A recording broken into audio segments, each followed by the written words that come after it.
Okay, so this is the 13th session, okay, of the revision class on mergers and acquisition.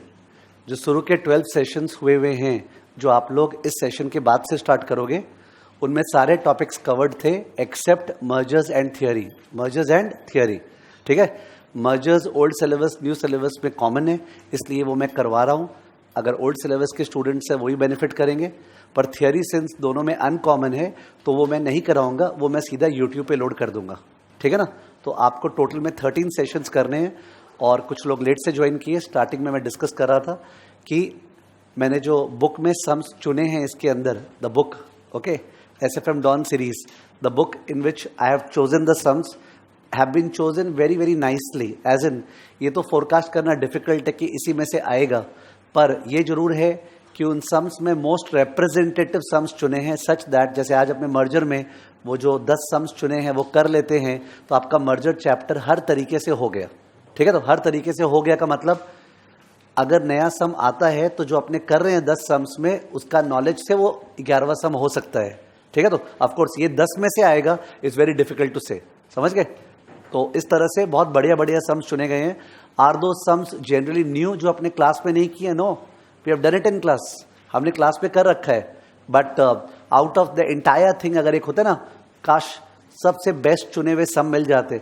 ठीक है, तो which are representative, important, ambiguous, non ambiguous, तो वैसे चुने गए हैं. तो अगर आप लोग ये क्लासेस के साथ साथ इस बुक को कवर कर लेते हो ठीक से तो it would be a very very good exercise and you will find in the exam that आप कंक्लूड करोगे कि बहुत ज़्यादा फायदा हुआ. ठीक है ना. मेरे को जो रिस्क लगता है केवल एक ही है कि जो सेशंस होंगे 12 वो तो हैवी सेशंस होंगे ना. ठीक है, ज़्यादा एंटरटेनमेंट मेरी तरफ से हो नहीं पाते हैं तो बिकॉज ऑफ विच क्या है वो अगर आप उसको रियली सह पाए, ठीक है, तो in that case it's done. ठीक है, तो that's what I will say. तो स्टार्ट करते हैं mergers and acquisition. Mergers and acquisition में the best part is that we all know there is no formula. There is no formula like portfolio management. ठीक है, it seems that आप accounts जैसा एक subject कर रहे हो, straight away चालू किया जा सकता है. आपका टारगेट होना चाहिए उस दिन जब घर पे आओगे FR दे के कि mergers and acquisition आधे घंटे में खत्म करना है. ठीक है, तो somewhere around 30 minutes and mergers and acquisition should be over. ठीक है, you cannot devote more than that. I am not saying that 30 minutes इसलिए because ये less important है. मेरे को तो लगता है 10 मार्क्स अश्योर्ड है, आएगा ही. ठीक है, तो बट इसलिए 30 मिनट्स बोल रहा हूं बिकॉज यहां पे मेहनत नहीं चाहिए. 30 मिनट्स में हो सकता है, तो you are getting 30 minutes in 10 marks, that's very good. ठीक है ना. चलो, तो you remember that mergers and acquisition में there is a stock deal and there is a cash deal. A limited B limited को अक्वायर कर रहा है तो या तो परचेस कंसिडरेशन कैश में पे करेगा या परचेस कंसिडरेशन स्टॉक में पे करेगा. ज्यादातर सम्स एग्जाम में कौन सा आता है? Stock deal. ज्यादातर स्टॉक डील आता है, बट एक दो सम्स कैश डील का भी आया हुआ है. तो कैश डील में अगर ए लिमिटेड बी लिमिटेड को 500 करोड़ दे रहा है, 500 करोड़ रुपया दे रहा है, ठीक है, तो उस केस में अपने को निकालना पड़ेगा कि भाई ए को क्या फायदा हो रहा है, बी को क्या फायदा हो रहा है. फायदा यहाँ अर्निंग्स नहीं है, फायदा यहाँ पे वैल्यू है, एनपीवी. ठीक है, तो वो निकालने के लिए अपने को दिया रहता है ए का मार्केट वैल्यू VA, बी का मार्केट वैल्यू VB और वैल्यू ऑफ व्हाट? सिनर्जी. एक बार फिगर्स बोलता हूं, पार्टिसिपेट कीजिएगा. ए का मार्केट वैल्यू 1200 करोड़ है. कितना? 1200 करोड़. बी का मार्केट वैल्यू 450 करोड़ है, 450 करोड़. ए का मार्केट वैल्यू 1200, बी का मार्केट वैल्यू 450. ठीक है, तो और ए बी को 500 करोड़ दे रहा है. कितना दे रहा है? 500 करोड़. तो कुछ नंबर्स तो क्लिक हो गया होगा. ए का 1200 करोड़ है, बी का 450 करोड़ है और ए बी को 500 करोड़ दे रहा है. 500 करोड़, तो बी को कितना फायदा हो रहा है? 50. ठीक है ना. 450 के बदले 500 मिल रहा है, 50. That is the NPV to B. जहां तक ए का बात है, ए को कितना फायदा हो रहा है उसके लिए अपने को वैल्यू ऑफ सिनर्जी दिया रहेगा. ठीक है, सिनर्जी माने दोनों फर्म्स के मिलने से जो हर साल सेविंग्स होने वाला है, जो कुछ कॉस्ट बचने वाला है या रेवेन्यू ज्यादा होने वाला है, द इंक्रीमेंटल कैश फ्लोज का present value. As a result of merger, incremental cash flows का present value, incremental cash flows का present value. ठीक है, तो that is the value of synergy. तो वो synergy दिया हुआ है सपोज 180 करोड़. कितना? 180 करोड़ का synergy है. तब तो आपको दिख गया होगा. मेरे ख्याल से विदाउट फॉर्मूला करें तो 180 माइनस 50, क्योंकि उसको अपने 50 एक्स्ट्रा दिए. कितना एक्स्ट्रा दिए? 50. वहां 50 का नुकसान हुआ अपने को. बट 180 करोड़ का ओवरऑल फायदा था, तो 180 करोड़ में से 50 चला गया, कितना? 130। ये मैंने विदाउट फॉर्मूला बोला। कॉपी में वैसे जब कराते थे तो ऐसे कराते थे कि VA plus VB, left side में आइएगा आप लोग, लेफ्ट साइड में, VA plus VB plus value of what? Synergy. ठीक है, तो अगर वैसे करते तो VA is what? 1200, VB is what? 450, तो 1200 450 is what? 1650, and value of synergy is plus 180, तो 1650 प्लस 180 हाउ मच? 1830। तो 1830 जो है वो कंबाइंड वैल्यू हो जाएगा, कंबाइंड वैल्यू। ठीक है, पर इसमें से कैश जाएगा कितना? 500, कैश जाएगा 500, तो 1830 माइनस 500 कितना? 1330। 1330 देख रहा हूं क्या राइट बोलते हैं? 1330 बिलोंग्स टू होम? ए और बी और बोथ? ओनली ए। बी को तो पैसा दे दिए ना। 1330 बिलोंग्स टू ओनली ए, पर ए का वैल्यू खुद का पहले क्या था? 1200, और अब वैल्यू क्या हो गया? 1330, तो कितना फायदा? 130। ठीक है, तो बट तुमने अगर ध्यान दे रहे थे, एक्नॉलेज किया होगा, कितना इजी था वैसे निकालना 180 माइनस 50, क्योंकि टोटल बेनिफिट मेरे को 180 का मिल रहा है, हम उसको 50 एक्स्ट्रा दे रहे हैं, तो 130 का बेनिफिट। सही है, तो कैश डील का सम्स तो बहुत ज्यादा आसान होता है, उसमें कुछ बताना नहीं पड़ता है। We start with the cash deal का सम। तो कैश डील का सम कर रहे हैं, please come to page number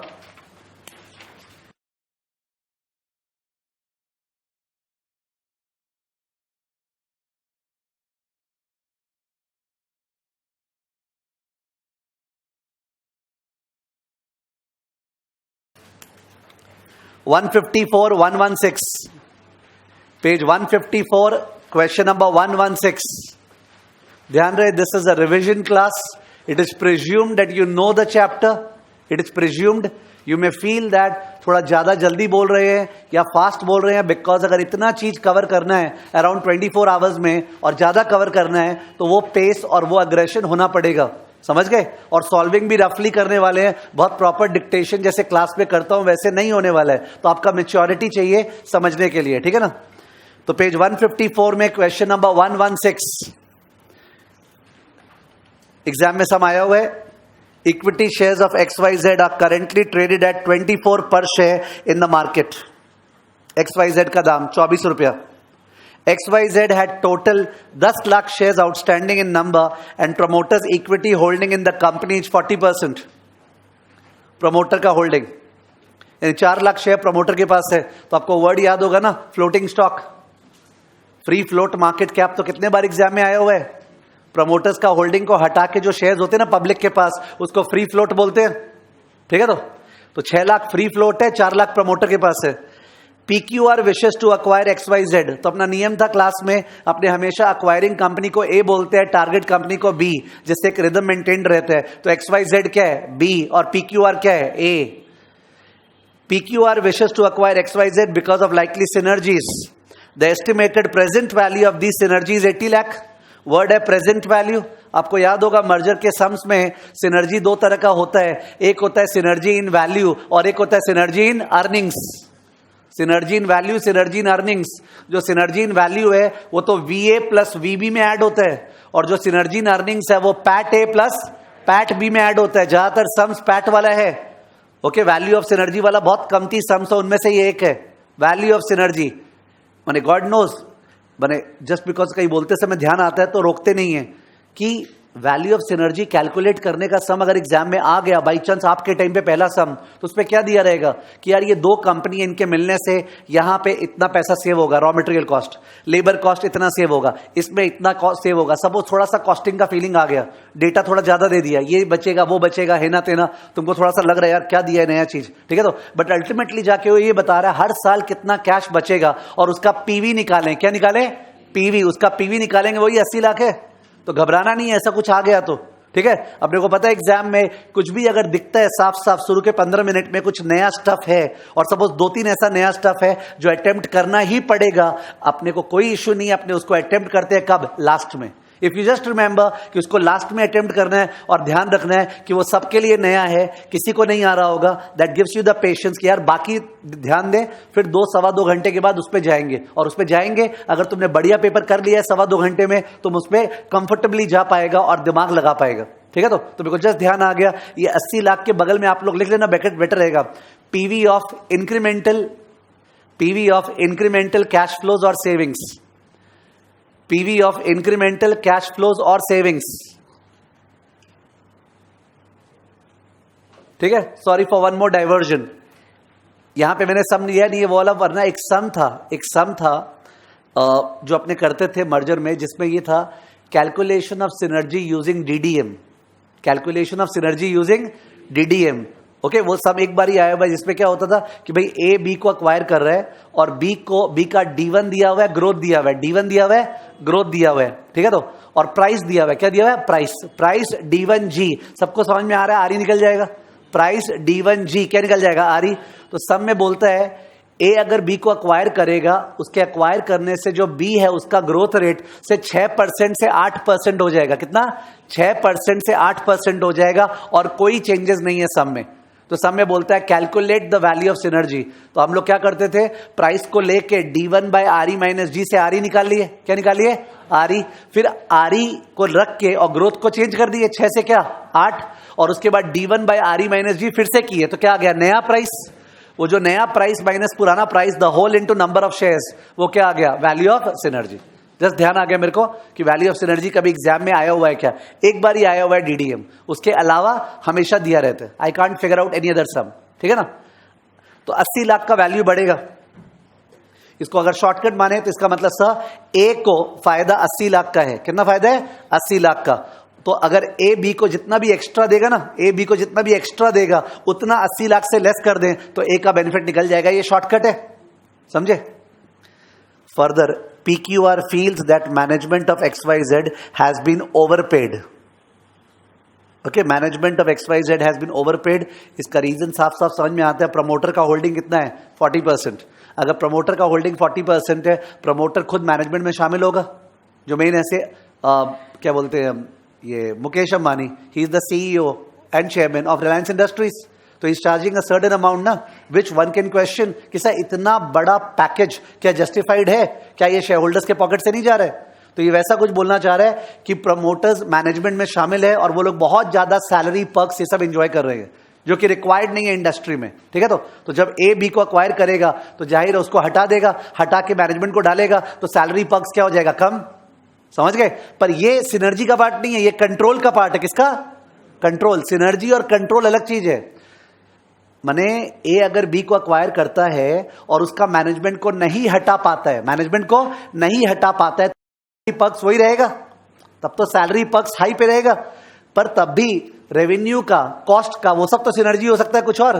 तो सिनर्जी वो सब होता है, और कंट्रोल क्या होता है, वो कंपनी में मैनेजमेंट को हटा के जो एक्स्ट्रा वैल्यू क्रिएट करेंगे, that is value of what, control, ठीक है। तो पढ़ रहा हूं आगे। Further PQR feels that management of XYZ has been overpaid.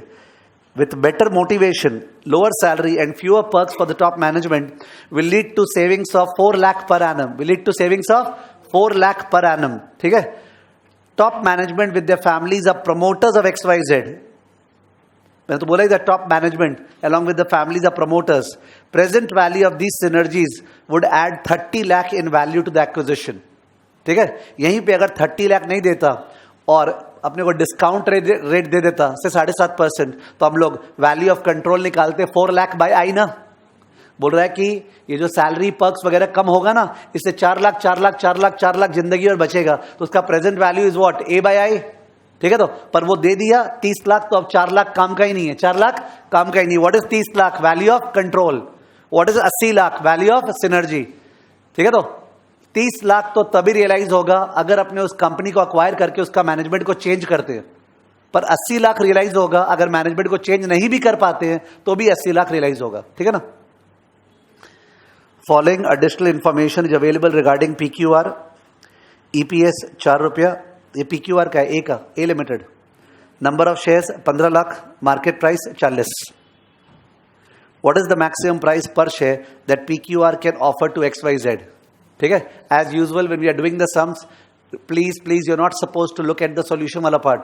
आजकल मैं सॉल्यूशन वाला पार्ट हर सम के बाद में डालता रहता हूं, जिससे कि क्लास के अंदर बैठे ही ऑडिट होते रहे कि भाई हमारा आंसर इंस्टीट्यूट से मैच हो रहा है क्या। बट आप उसको देख के डिस्कस नहीं कर सकते हो, you have to think about the sum, take जैसे ये सम तो रफ कॉपी के लायक ही नहीं है, वो तो मुंह जवानी सम है। बट अदरवाइज बड़ा सम होता तो रफ में सॉल्व करते, फिर जाके सॉल्यूशन देते इंस्टीट्यूट का। तो यहां पे बोल रहा है ए बी को मैक्सिमम कितना देगा, ए बी को मैक्सिमम कितना देगा। बी का शेयर का दाम क्या था, बी का शेयर का दाम क्या था बोलिए थोड़ा, 24 रुपया। तो नॉर्मली 24 रुपया तो मिलना चाहिए तुमको, पर 80 लाख का सिनर्जी है, कितना शेयर्स था 10 लाख, तो 80 लाख बाई 10 क्या हो गया 8 रुपया तुमको और मिलेगा मैक्सिमम। ये नहीं बोले देना चाहिए, पर मैक्सिमम का बात कर रहे हैं। तो 24 प्लस 8 क्या हो गया 32 होगा।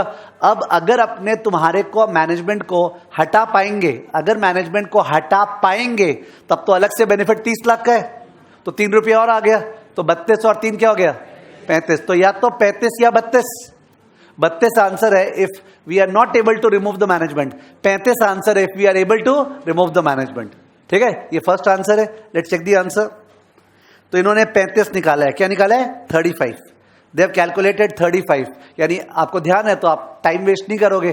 जैसे मैं क्लास में 2 आंसर कराया हूं, मेरे को याद है कॉपी में, एरो निकाल के, एक है if the management is removed और एक है if the management is not removed. वो कुछ गलत नहीं है, इनफैक्ट बढ़िया ही है नए सम्स के लिए। ठीक है, ये लोग आंसर सीधा दे रहे हैं, अज्यूमिंग दैट मैनेजमेंट को रिमूव कर दिया जाएगा। तो कितना दे रहे हैं 35 रुपीज, करेक्ट है। ध्यान रहे प्लीज कि ये क्लास डिक्टेटेड क्लास ज्यादा नहीं है, इस पर डिस्कस करें खत्म हो जाएगा, यू विल फील यार लिखा ही नहीं, तो ऐसा फील होने वाला है तुमको, समझ गया। मैं प्रिज्यूम कर रहा हूं कि तुम तुरंत रिवीजन कर लो एक घर पे, you are okay with it, ठीक है ना। Next number 2, what is the minimum price per share at which management of XYZ, who management of XYZ will be willing to give up their controlling interest. ध्यान दीजिए, अगर normal share holder पूछता, क्या बोलता, normal share holder जो है ना 6 lakh share का होल्डर, वो लोग को पर शेयर मिनिमम कितना चाहिए 24, कितना चाहिए 24। पर जो मैनेजमेंट है उसको, वो तो 30 लाख एंजॉय कर रहा है, क्या एंजॉय कर रहा है 30 लाख, तो उसको 24 तो चाहिए ही और 30 लाख वाला पार्ट भी चाहिए। तो 30 लाख तो केवल मैनेजमेंट का है, तो उसको पर शेयर निकालने के लिए 10 लाख से डिवाइड करे कि 4 लाख से, 4, समझे, ये मैनेजमेंट का है। तो तुम लोग को 30 लाख और चाहिए, 24 रुपया चाहिए प्लस 30 लाख और, तो 30 लाख को पर शेयर करेंगे तो तुम लोग का शेयर कितना है 4, तो 30 lakh by 4 is equal to what 7.5। तो 24 प्लस 7.5, 24 प्लस 7.5 कितना 31.5 minimum price required by firm B, 31.5 minimum price required by firm B, is it okay. Minimum price required by firm B 31.5, ठीक है। तो ये आंसर है इसका, ठीक है। तो this was a very easy sum to begin with. तो कैश डील का यही वाला सम है। अब स्टॉक डील में डिस्कस हो रहे, एग्जाम में तो ज्यादातर स्टॉक डील ही आते हैं। Sorry, before I proceed further, एक दो चीज याद आ गया। एक बार एग्जाम में पूछा हुआ है ट्रू कॉस्ट ऑफ एक्विजिशन, क्या पूछा हुआ है, true cost of acquisition, true cost of acquisition. तो ट्रू कॉस्ट ऑफ एक्विजिशन आया हुआ एग्जाम में, इनफैक्ट क्वेश्चन नंबर 1 जो कंपलसरी होता है ना, तोड़ा हुआ 5-4 वैसा वाला आया था। तो true cost of acquisition to A is equal to NPV to B, is equal to NPV to B. इस समय अपने वो निकाल नहीं पा रहे, बिकॉज इस समय तो अल्टीमेटली बोला ही नहीं ना कि डील कितने में हो रहा है, ये तो मैक्सिमम मिनिमम पूछ के चला गया। पर अगर बताया था डील कितने में हो रहा है तो हम लोग एनपीवी टू बी निकाल सकते थे, एनपीवी टू बी निकाल सकते थे। जैसे कि for example 10 lakh into 24, 10 lakh into 24 240 lakh B का वैल्यू है ना, और बी को अगर 300 लाख दे रहे, कितना दे रहे हैं 300 लाख, तो एनपीवी टू बी कितना है 60। इस 60 लाख को बोलते हैं ट्रू कॉस्ट ऑफ एक्विजिशन, ठीक है। तो जस्ट वर्ड स्किप नहीं हो जाए, कॉपी में किया हुआ है अपना, there is no issue, we have done it in the copy, ठीक है। तो ट्रू कॉस्ट ऑफ एक्विजिशन उसको बोलते हैं। जो भी ध्यान आते जा रहा है राइट लेफ्ट वो एक बार लाइन वाइज शेयर कर दे रहा हूं, ठीक है। तो हाँ, मैं बोल रहा था कि स्टॉक डील का सम्स जो है, स्टॉक डील का सम्स, उसमें ए लिमिटेड बी लिमिटेड को शेयर्स इशू करेगा। अभी कल अनाउंसमेंट में टाटा स्टील और Tata steel Bhushan, okay, Bhushan steel को एक्वायर किया था ना, तो उन दोनों में स्वैप रेशियो अग्री हुआ 15:1, यानी 15 शेयर जिनके पास टाटा स्टील भूषण का है उसको एक शेयर किसका मिलेगा, टाटा स्टील का, ठीक है। तो वही तो बात करें, तो रोज रोज बाजार में हो रहा है वो चीज, ठीक है, कि 15 शेयर के बदले एक शेयर मिलेगा। इसका दाम करीब चल रहा है 35 रुपया, ये भूषण, टाटा भूषण का, और उसका दाम चल रहा है करीब 550 रुपया। तो 35 × 15 का आप हिसाब लगा सकते हो कि 35 × 15 कितना होता है, 35 × 15 525, तो करीबन जा रहे हैं ना वहां पे, समझे कि प्राइस के हिसाब से कैसे फिक्स करते हैं, ठीक है। तो ये इसलिए अच्छा हो गया बिकॉज कोई भी चीज कंटेक्चुअल बात करते हैं ना तो थोड़ा सा इंटरेस्ट और आ जाता है, एकेडमिक से बाहर हो जाता है और रिटेंशन लेवल बढ़ जाता है। तो इससे ये पता चलता है कि रियल लाइफ में, एज यस्टरडेज एग्जांपल शोज, सबसे पॉपुलर बेसिस ऑफ डिसाइडिंग कितना शेयर के बदले कितना शेयर मिलेगा is price. What is it? Price. Price is the best criterion to decide upon क्या मिलेगा। ठीक है, तो एक का शेयर का दाम इस सम में जो हमने सम किए थे अभी, ये तो स्टॉक डील था ही नहीं, फिर भी बिकॉज अपने सम में फिगर्स बैठा हुआ है। ए का शेयर का दाम था 40 रुपया, बी का शेयर का दाम था 24 रुपया। उस हिसाब से अगर स्टॉक डील होता तो बी को कितना शेयर मिलना चाहिए? ए का 24/40। कितना? 24/40। How much? 0.6। PB by PA, PB by PA 0.6, यानी 0.6 shares of A for every share of B, 0.6 shares of A for every share of B. 40/24 क्या आ रहा है? 40/24 इक्वल टू व्हाट? 1.67 आ रहा है, 1.67 आ रहा है। 1.67 शेयर्स बी का रिक्वायर्ड है to get 1 share of A. 1.67 shares, जैसे मेरे एग्जांपल में टाटा वाले में 15 शेयर्स भूषण का रिक्वायर्ड है to get 1 share of that, जबकि 1/15 बोलने में कितना गंदा लगेगा ना। 1/15 इज अ बैड फिगर।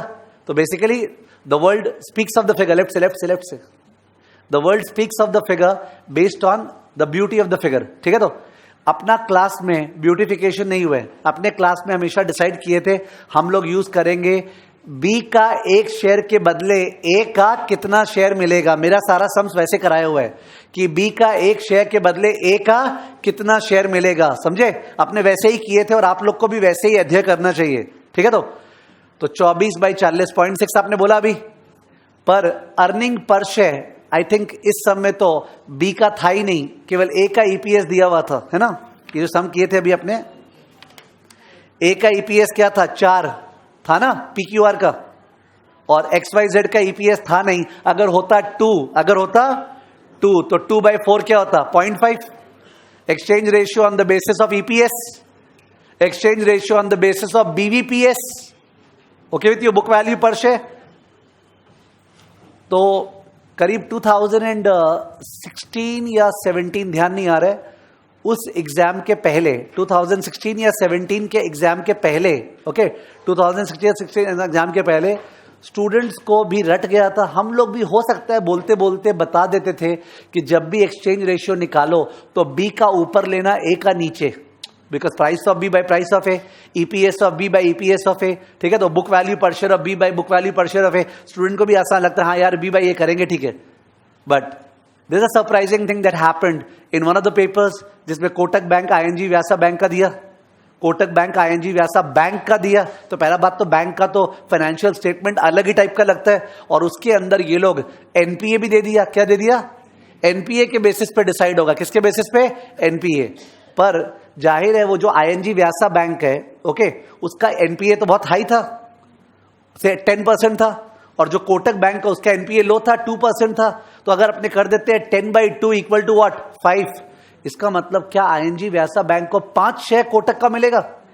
यहां पे कॉमन सेंस चाहिए।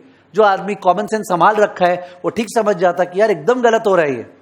ठीक है, तो इसमें क्या होगा? 2/5, 2/10।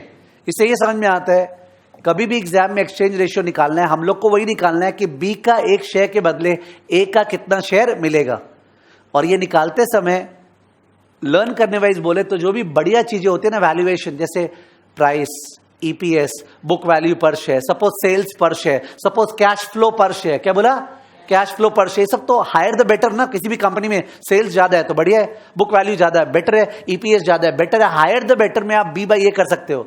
बट अगर लोअर द बेटर है, जैसे एनपीए लोअर द बेटर, या बोला यू हैव टू, दो कंपनीज आपको उनका एक्सचेंज रेशियो निकालना on the basis of operating cost per share, on the basis of operating cost per share दे दिया, तो ऑपरेटिंग कॉस्ट तो हायर खराब होता है ना, तो उसमें क्या करना पड़ेगा? ए बाई बी। जस्ट ध्यान आ गया? तो एक्सचेंज रेशियो बहुत सारे तरीके से निकालते हैं। सबसे पॉपुलर है प्राइस, ईपीएस और बुक वैल्यू। प्राइस, ईपीएस और बुक वैल्यू। किसी से मिस्टेक नहीं हो जाए। मैं देखा हुआ हूं कभी कभी डाउट स्टूडेंट्स का। मैं बोल रहा था कि एग्जाम में लिखा रहता है कि exchange ratio shall be based on earnings, shell be based on earnings. तो स्टूडेंट उसको वर्बैटिम पकड़ रहे हैं कि सर अर्निंग्स लिखा हुआ था तो आपको तो पैट बी बाय पैट ए करना चाहिए था. That's impossible. शेयर का बात हो रहा है, पर share. How can you do earnings by earnings? एक कंपनी का अर्निंग्स करोड़ों में, एक कंपनी का अर्निंग्स लाखों में, आप कैसे करोगे? वो तो क्या आ जाएगा? वो ऐसे ही बोल दिया यार, वो बोलना चाह रहा है on the basis of earnings per share. Mistake पता नहीं क्या क्या होता है. तो आप trying to say you can do PAT B by PAT A और sales B by sales A. You have to come to the per share and then you have to divide ना. I hope you are okay with it. ये stock deal का फटाफट revision चल रहा है जिससे अपने सम पे जा पाए. तो मैंने एक्सचेंज रेशियो बता दिया और एक्सचेंज रेशियो का डिफरेंट तरीका बता दिया. सबसे पॉपुलर सम ट्रेडिशनली हुआ करता था जिसमें एक्सचेंज रेशियो अपने को सारे तरीकों से निकालना है. एक्सचेंज रेशियो सारे तरीकों से निकालना है और निकालने के बाद अपने को उसका वेटेड एवरेज लेना है. क्योंकि अभी अभी जो अपने किए कि सर बी का प्राइस क्या था 24 और ए का प्राइस 40, तो एक्सचेंज रेशियो 0.6 आ रहा था. पर अगर बी का ईपीएस 2 और ए का ईपीएस 4 तो 0.5 आ रहा था. तो फर्म बी तो चाहेगा एक्सचेंज रेशियो किसके बेसिस पे फिक्स हो? प्राइस. और फर्म ए चाहेगा किसके बेसिस पे? ईपीएस. तो अल्टीमेटली दोनों के निगोसिएशन में कुछ वेटेड एवरेज डिसाइड हो जाता है कि भाई 60-40 कर दो तो 0.6 into 0.6 plus 0.4 into 0.5. Is it okay? तो वेटेड एवरेज के बेसिस पे होता है जिसको ये लोग बोलते हैं जस्टिफिएबल बेसिस पे डिसाइड होगा. करेक्ट है. एक बार एक्सचेंज रेशियो जब डिसाइड हो गया, एक बार जब एक्सचेंज रेशियो डिसाइड हो गया तो एक्सचेंज रेशियो के बेसिस पे नंबर ऑफ शेयर्स जो बी को इश्यू होगा वो तो बहुत ही स्ट्रेट फॉरवर्ड है निकालना. दुनिया में कोई फॉर्मूला ही नहीं है. जैसे एक्सचेंज रेशियो फिक्स हुआ 0.6 और बी का 10 लाख शेयर्स है तो कितना शेयर मिलेगा? 6 लाख. इसके लिए कोई फॉर्मूला बना नहीं सकते. तो अपना शेयर्स जो था और जो बी को इश्यू किए, टोटल नंबर ऑफ शेयर्स तो वही होता है ना, जिसको कभी कभी क्लास में लिखाते थे NA plus R N B. क्या? NA plus R into N B. But I don't think formula's a good way here. A का शेयर्स प्लस बी को जो इश्यू किया, टोटल नंबर ऑफ शेयर्स हो गया. उसके बेसिस पे आपका पोस्ट मर्जर ईपीएस या पोस्ट मर्जर शेयर प्राइस या post merger book value per share सब आ सकता है. ठीक है. तो ये सब टाइप का सम्स स्टॉक डील में होता है विथ वेरियस वैरायटीज. सबसे दिक्कत का बात होता है स्टॉक डील में कि sir the criteria for deciding anything in finance, is it EPS और is it MPS? For taking any decision the criteria is earning per share और price per share. Price, because the objective is to maximize share holders wealth. कोई merger में अगर EPS बढ़ रहा है थोड़ी merger accept कर लेंगे. प्राइस बढ़ रहा है तो जाके मर्जर वायबल है ना. The criteria for deciding is only one. What is that? Price. तो अगर सम अर्निंग्स टाइप सम है, कौन सा सम है? अर्निंग्स, मतलब profit of A, profit of B जो सम्स है. तो प्रॉफिट से वैल्यू पे पहुंचने का तो जो व्हीकल है वो पी रेशियो. अर्निंग से वैल्यू पे पहुंचने का जो टूल है वो क्या है? P ratio, price earning ratio. और प्राइस अर्निंग रेशियो मर्जर के बाद क्या होगा उसका कोई फॉर्मूला नहीं है. प्राइस अर्निंग रेशियो मर्जर के बाद क्या होगा उसका कोई फॉर्मूला नहीं है. वो लोगों के मतलब डिमांड सप्लाई एटीट्यूड के ऊपर डिपेंडेंट है कि टाटा स्टील का पी रेशियो कैसे चेंज होगा जब टाटा भूषण को ले लेगा. तो ठीक है. तो बिकॉज भूषण में अलग कॉस्ट स्ट्रक्चर था, क्या पता टाटा स्टील से इनएफिशिएंट था. तो जब इनएफिशिएंट कंपनी का अर्निंग्स उसके अंदर जाएगा तो पी रेशियो मेरे ख्याल से गिरना चाहिए. ठीक है. तो बट अपने देखते थे एग्जाम में इंस्टीट्यूट साइलेंट रहता है और मान लेता है कि P ratio will remain what? Same. P ratio will remain what? Same. तो ए का पी रेशियो ही पोस्ट मर्जर पी रेशियो होगा, जिसको अपने क्या नाम देते थे क्लास में? बूटस्ट्रैप. क्या? Bootstrap effect. Bootstrap effect. ठीक है. तो कि बी का जो पी रेशियो, ए का जो पी रेशियो है वही बाद में पोस्ट मर्जर पी रेशियो रहेगा. Bootstrap effect. करेक्ट है. हैविंग सेड थोड़ा सा ये background, we can step into 3 or 4 sums of stock deal. ठीक है. तो लेट्स एंटर.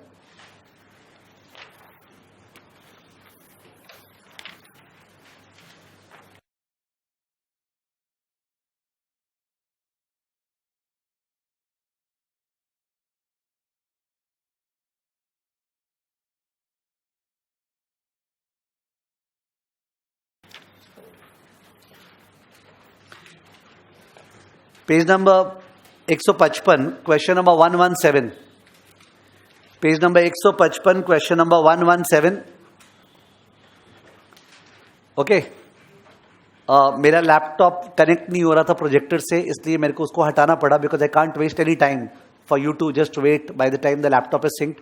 बट आप लोग जो है जब अपने सम्स कर रहे हैं ना बीच में, जब बोलेंगे दिस इनटू दिस होगा, तो आपका मन आप बने, आपको क्या करना चाहिए, तरीका क्या होना चाहिए, क्लास का पेज 155 क्वेश्चन 117 मार्क किया कॉपी में, और आपको पता है ये रफ वर्क हो रहा है, क्या हो रहा है, रफ वर्क, फेयरली कुछ भी नहीं हो रहा है, सब रफ वर्क चल रहा है, और कोई भी हालत में क्लास में बैठ के आंसर की तरफ ध्यान नहीं देना है, एक बार डिस्कस कर ले अपने अपना रफ वर्क, तब आंसर को देख लेते हो, ठीक है। That should be your mentality in the entire classes, ठीक है। चलिए, the CEO of a company thinks that shareholders always look for EPS. Okay, this contradicts my statement. मैंने बोला the entire world will take decision based on EPS या share price, share price. But सब में बोल रहा है no. The CEO thinks that EPS is what matters. ठीक है? Therefore, he considers maximization of EPS as his company's objective. बहुत गलत objective है वैसे. ठीक है? It shouldn't be the objective of a company. It should always be to maximize shareholders' wealth. His company's current net profits are 80 lakh, P ratio 10.5. Okay? जिसके एकदम ठीक से रिदम बैठा हुआ है, उसके फीलिंग आना चाहिए कि 80 लाख को अगर 10.5 से मल्टीप्लाई कर दे तो आ गया वैल्यू ऑफ द फर्म, क्योंकि ईपीएस को जब पी रेशियो से मल्टीप्लाई करते हैं तो आता है एक शेयर का दाम, और अगर पैट को पी रेशियो से मल्टीप्लाई करते हैं तो बोले कंपनी का मार्केट कैप ना, तो फील में आना चाहिए कि इफ यू मल्टीप्लाई 80 इंटू 10.5 वो आ जाएगा मार्केट कैप, कितना आ रहा है 840 लाख मार्केट कैप। ओके, बगल में एरो निकाल के मार्क कर सकते हैं, गंदा करो उसको, तुमको तो पता ही है बुक जितना गंदा किया रहता है रिवीजन करने में लगता है हाँ पढ़ा हुआ तो है, ठीक है, थियरी में ज्यादा एक्सपीरियंस है इसका। He wants to buy another firm which has current income of 15.75 and P ratio of 10, तो यहाँ पे 15.75 इंटू 10 क्या 157.5, आई डोंट नो वो काम आएगा क्या, बट जो पिकअप हो रहा है कि सर 157.5 उसका मार्केट कैप है, तो दोनों का वीए और वीबी पता है, क्या पता है, वीए और वीबी पता है अपने को। सो मैंने बोला दोनों का वीए और वीबी पता है, दोनों का पैट ए और पैट भी पता है, दोनों का पी रेशियो है, पी रेशियो भी पता है। इनफैक्ट तुम लोग को ध्यान होगा मर्जर के सारे सम्स पे जो इस तरह पैराग्राफ वाइज दिया रहता है उस पे स्टूडेंट अगर ये हैबिट अपनाए तो हमेशा बढ़िया। भाई सम स्टार्ट हुआ 3 कॉलम, सम स्टार्ट हुआ 3 कॉलम, कौन सा, पर्टिकुलर्स ए बी, उसमें क्या होगा वो लिख लिया पैट इतना इतना, पी रेशियो इतना इतना, वैल्यू इतना इतना, तो कम से कम सारा डेटा कॉम्पैक्ट चलता रहता है, समझ गए, इट्स ऑलवेज अ हैबिट, ठीक है। तो what is the maximum exchange ratio which the CEO should offer so that he could keep EPS at the current level given that the current market price of both the acquirer and the target company are 42 and 105 respectively, ठीक है। बोला what is the exchange ratio which the CEO should offer, exchange ratio तो stock deal का sum है, so that he could keep the EPS at the current level, ठीक है, given that the current market price of both the acquirer and the target are this and this. पहली बात तो है अगर price पता है और पी रेशियो पता है तो ईपीएस आ गया। प्राइस फर्स्ट वाले कंपनी का 42 है और पी रेशियो 10.5 था, 42 डिवाइड बाय 10.5 क्या, उसके नीचे भी गंदगी कर सकते हैं 155 में जो नीचे का स्पेस है, 42 बाई 10.5 क्या, हाँ 4, 42 बाई 10.5 4, इसका ईपीएस आ गया।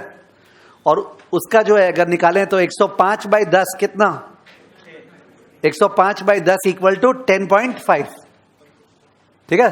तो ईपीएस पता है अपने को, ईपीएस क्या लाना है 4, ईपीएस क्या लाना है 4, अपने को ईपीएस जो है वो 4 लाना है। तो बोल रहा है बताओ एक्सचेंज रेशियो क्या करें, मेरा तो शॉर्टकट कराया हुआ है क्लास में, अगर ईपीएस सेम रखना है आफ्टर मर्जर तो exchange ratio should be based on what, EPS, simple. अगर आपको ईपीएस सेम रखना है आफ्टर मर्जर तो exchange ratio should be based on EPS. तो आपने ईपीएस बोला 4 एंड कितना, 4 एंड नहीं गलत बोला क्या 10.5, ईपीएस क्या था इसका हाँ प्राइस 105 डिवाइडेड बाय 10, 10.5 ठीक ही था, तो 4 divided by 10.5 what is the answer, 4 divided by 10.5, 4 divided by 10.5 क्या 0.38, 0.38 should be the exchange ratio. 0.38 exact आ रहा था कि अप्रॉक्स, अप्रॉक्स आ रहा था क्या, और उल्टा करे तो क्या आ रहा है 10.5 बाय 4, 2.625, दोनों तरह से ही गंदा है, 0.38 भी राउंड फिगर नहीं आया और 2.625 भी राउंड फिगर नहीं आया, तो एक्सचेंज रेशियो क्या पे करना चाहिए 0.38 पे करना चाहिए, ठीक है। तो एक बार सॉल्यूशन देखें, 2.625 लिखा है पर इसमें कोई हर्ज नहीं है, आप 0.38 दे रहे हो तो ठीक है, 2.625 देख लिया, 2.625 लिखा है, 0.38 भी चलेगा। 2.625 का मतलब 2.625 shares of target required to get 1 share of what, A. और 0.38 का मतलब एक शेयर टारगेट के बदले कितना शेयर मिलेगा, 0.38 शेयर्स ऑफ ए। समझ गया? इनफैक्ट जैसा आपने को दिखाया अभी, तो क्या डिसाइड हुआ, एग्जाम में जब एक्सचेंज रेशियो पूछेगा तो अपने दोनों ही दिखा देंगे। समझ गया? बिकॉज यू नेवर नो ना जो करेक्ट कर रहा है क्या मेंटल ब्रेन से, तो इन दैट केस आप दोनों ही दिखा दोगे तो और बढ़िया कि भाई 0.38 भी है और दूसरे वर्जन में 2.625 भी है। Are you okay with it? ठीक है, एक मिनट। अगर इसको लंबे से सॉल्व करने का मन है तो लंबे से सॉल्व करने का तरीका ये होता, कंबाइंड प्रॉफिट देखना वहां पे 80 लाख प्लस 15.75, सही बोला? मैंने बोला कंबाइंड प्रॉफिट 80 लाख प्लस 15.75 और divided by total number of shares होगा। ईपीएस तुम लोग निकाल लिया था, तो ए का शेयर्स कितना है, 80 बाय 4 क्या 20 लाख, 4 रुपया ईपीएस निकाल लिया था, तो ए का number of shares 80 by 4 equal to क्या है, 20 लाख। और बी का जो शेयर्स है वो है 15.75 बाय 10.5, 15.75 बाय 10.5 कितना लाख, हाँ 1.5 लाख। तो अपना शेयर है 20 लाख, 20 लाख सही बोला था क्या मैं? हाँ, और उसका क्या कितना है, 1.5 लाख।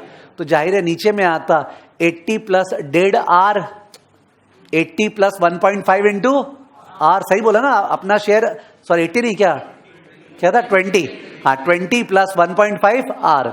एक बार प्लीज वो इक्वेशन भी कॉपी में या बुक में लिख लो।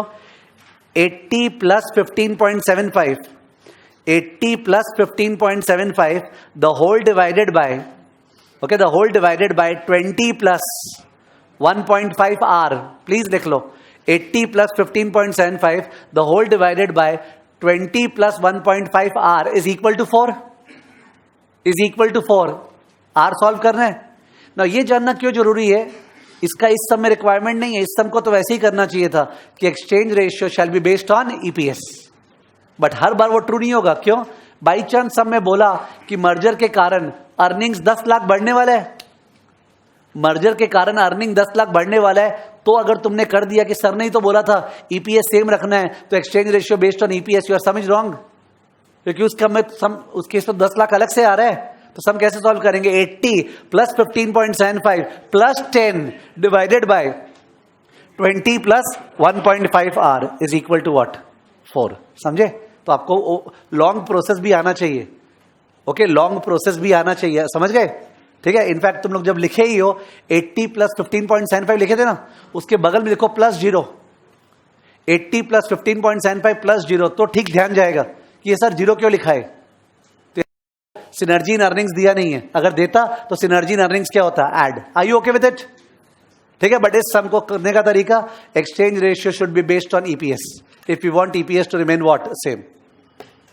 सम को आगे बढ़ रहा हूं, पेज 155 में है, पीछे आया, पेज 155 में। रिक्वेस्ट है आप सॉल्यूशन पे ज्यादा ध्यान नहीं दें, आपको क्लासेस जो होने वाला है वो अच्छा नहीं लगेगा अगर आप सॉल्यूशन पे ध्यान देते हुए क्लास अटेंड करोगे। तो योर अप्रोच शुड बी, अगर सेम पेज में सॉल्यूशन है तो कोई ना कोई पेंसिल बॉक्स या जो भी रखा हुआ है, तो पूरा ध्यान जा रहा है सम पे, रफ वर्क खोला हुआ है, अपना बुद्धि लगा रहे हो, लास्ट पे जाके तो सॉल्यूशन में भी रेफर करूंगा ही ना, to ensure that answer match हुआ है।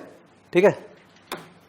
तो पेज 155 में towards the end, if the CEO borrows funds at 15%, last 2 lines, if the CEO borrows funds at 15% and buys out target company by paying cash, some change हो गया, cash deal है, cash deal है, और cash deal का cash कहां से आ रहा है, बोरो, डेट से आ रहा है 15% ब्याज पे।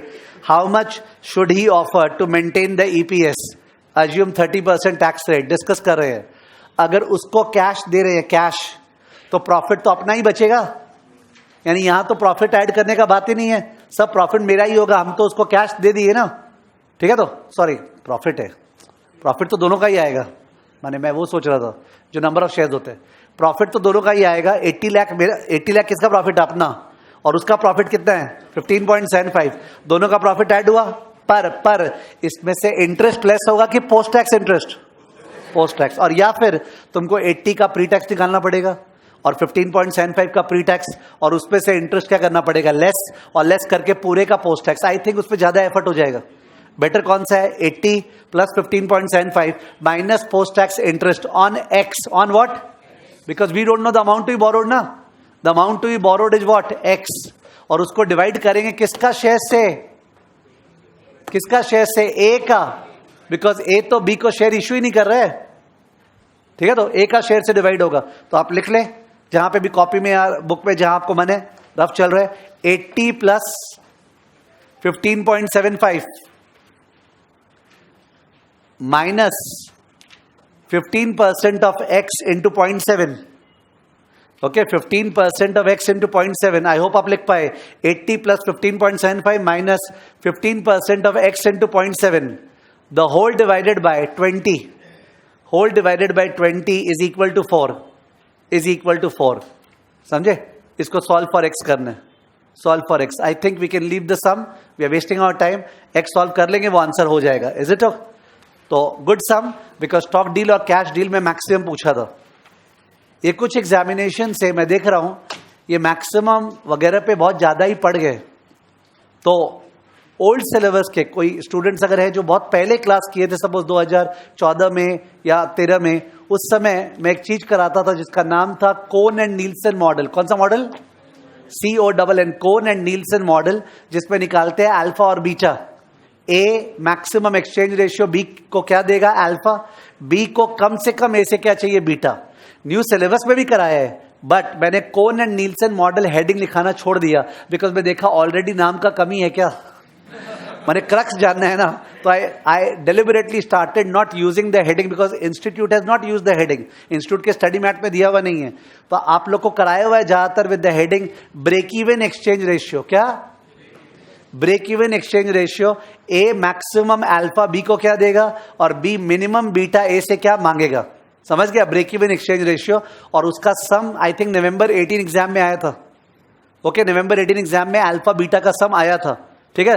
पर कोई भी चीज जब मैं क्लास में पढ़ाता हूं, तो अगर कोई चीज ऐसा होता है जो एक्स्ट्रा बता रहा हूं, मतलब जो आया हुआ नहीं है, एक्स्ट्रा बता रहा हूं, उसका अपने 1 या 2 सम्स ही करते हैं, उसका कोई लाइन से 10 सम्स नहीं करते हैं। And I mention it to you all that देखो इसका कमती सम्स प्रैक्टिस है, because it has not come, और जो बार बार आया हुआ उसका बहुत सम्स प्रैक्टिस है।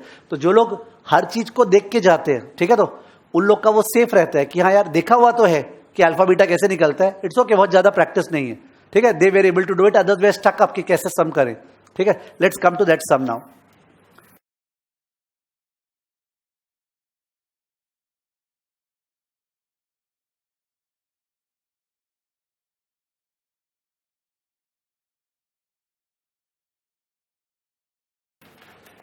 Page number 153, 115,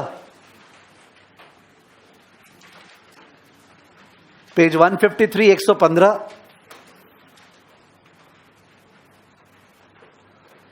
C and D are contemplating a merger deal in which C will acquire D. तो अपने लिए तो ये लोग A और B हो गए। वैसे relevant information about the firms are given as follows: total earnings, number of shares तो डिवाइड कर दिया, EPS, P रेशियो दे दिया, मार्केट प्राइस दे दिया।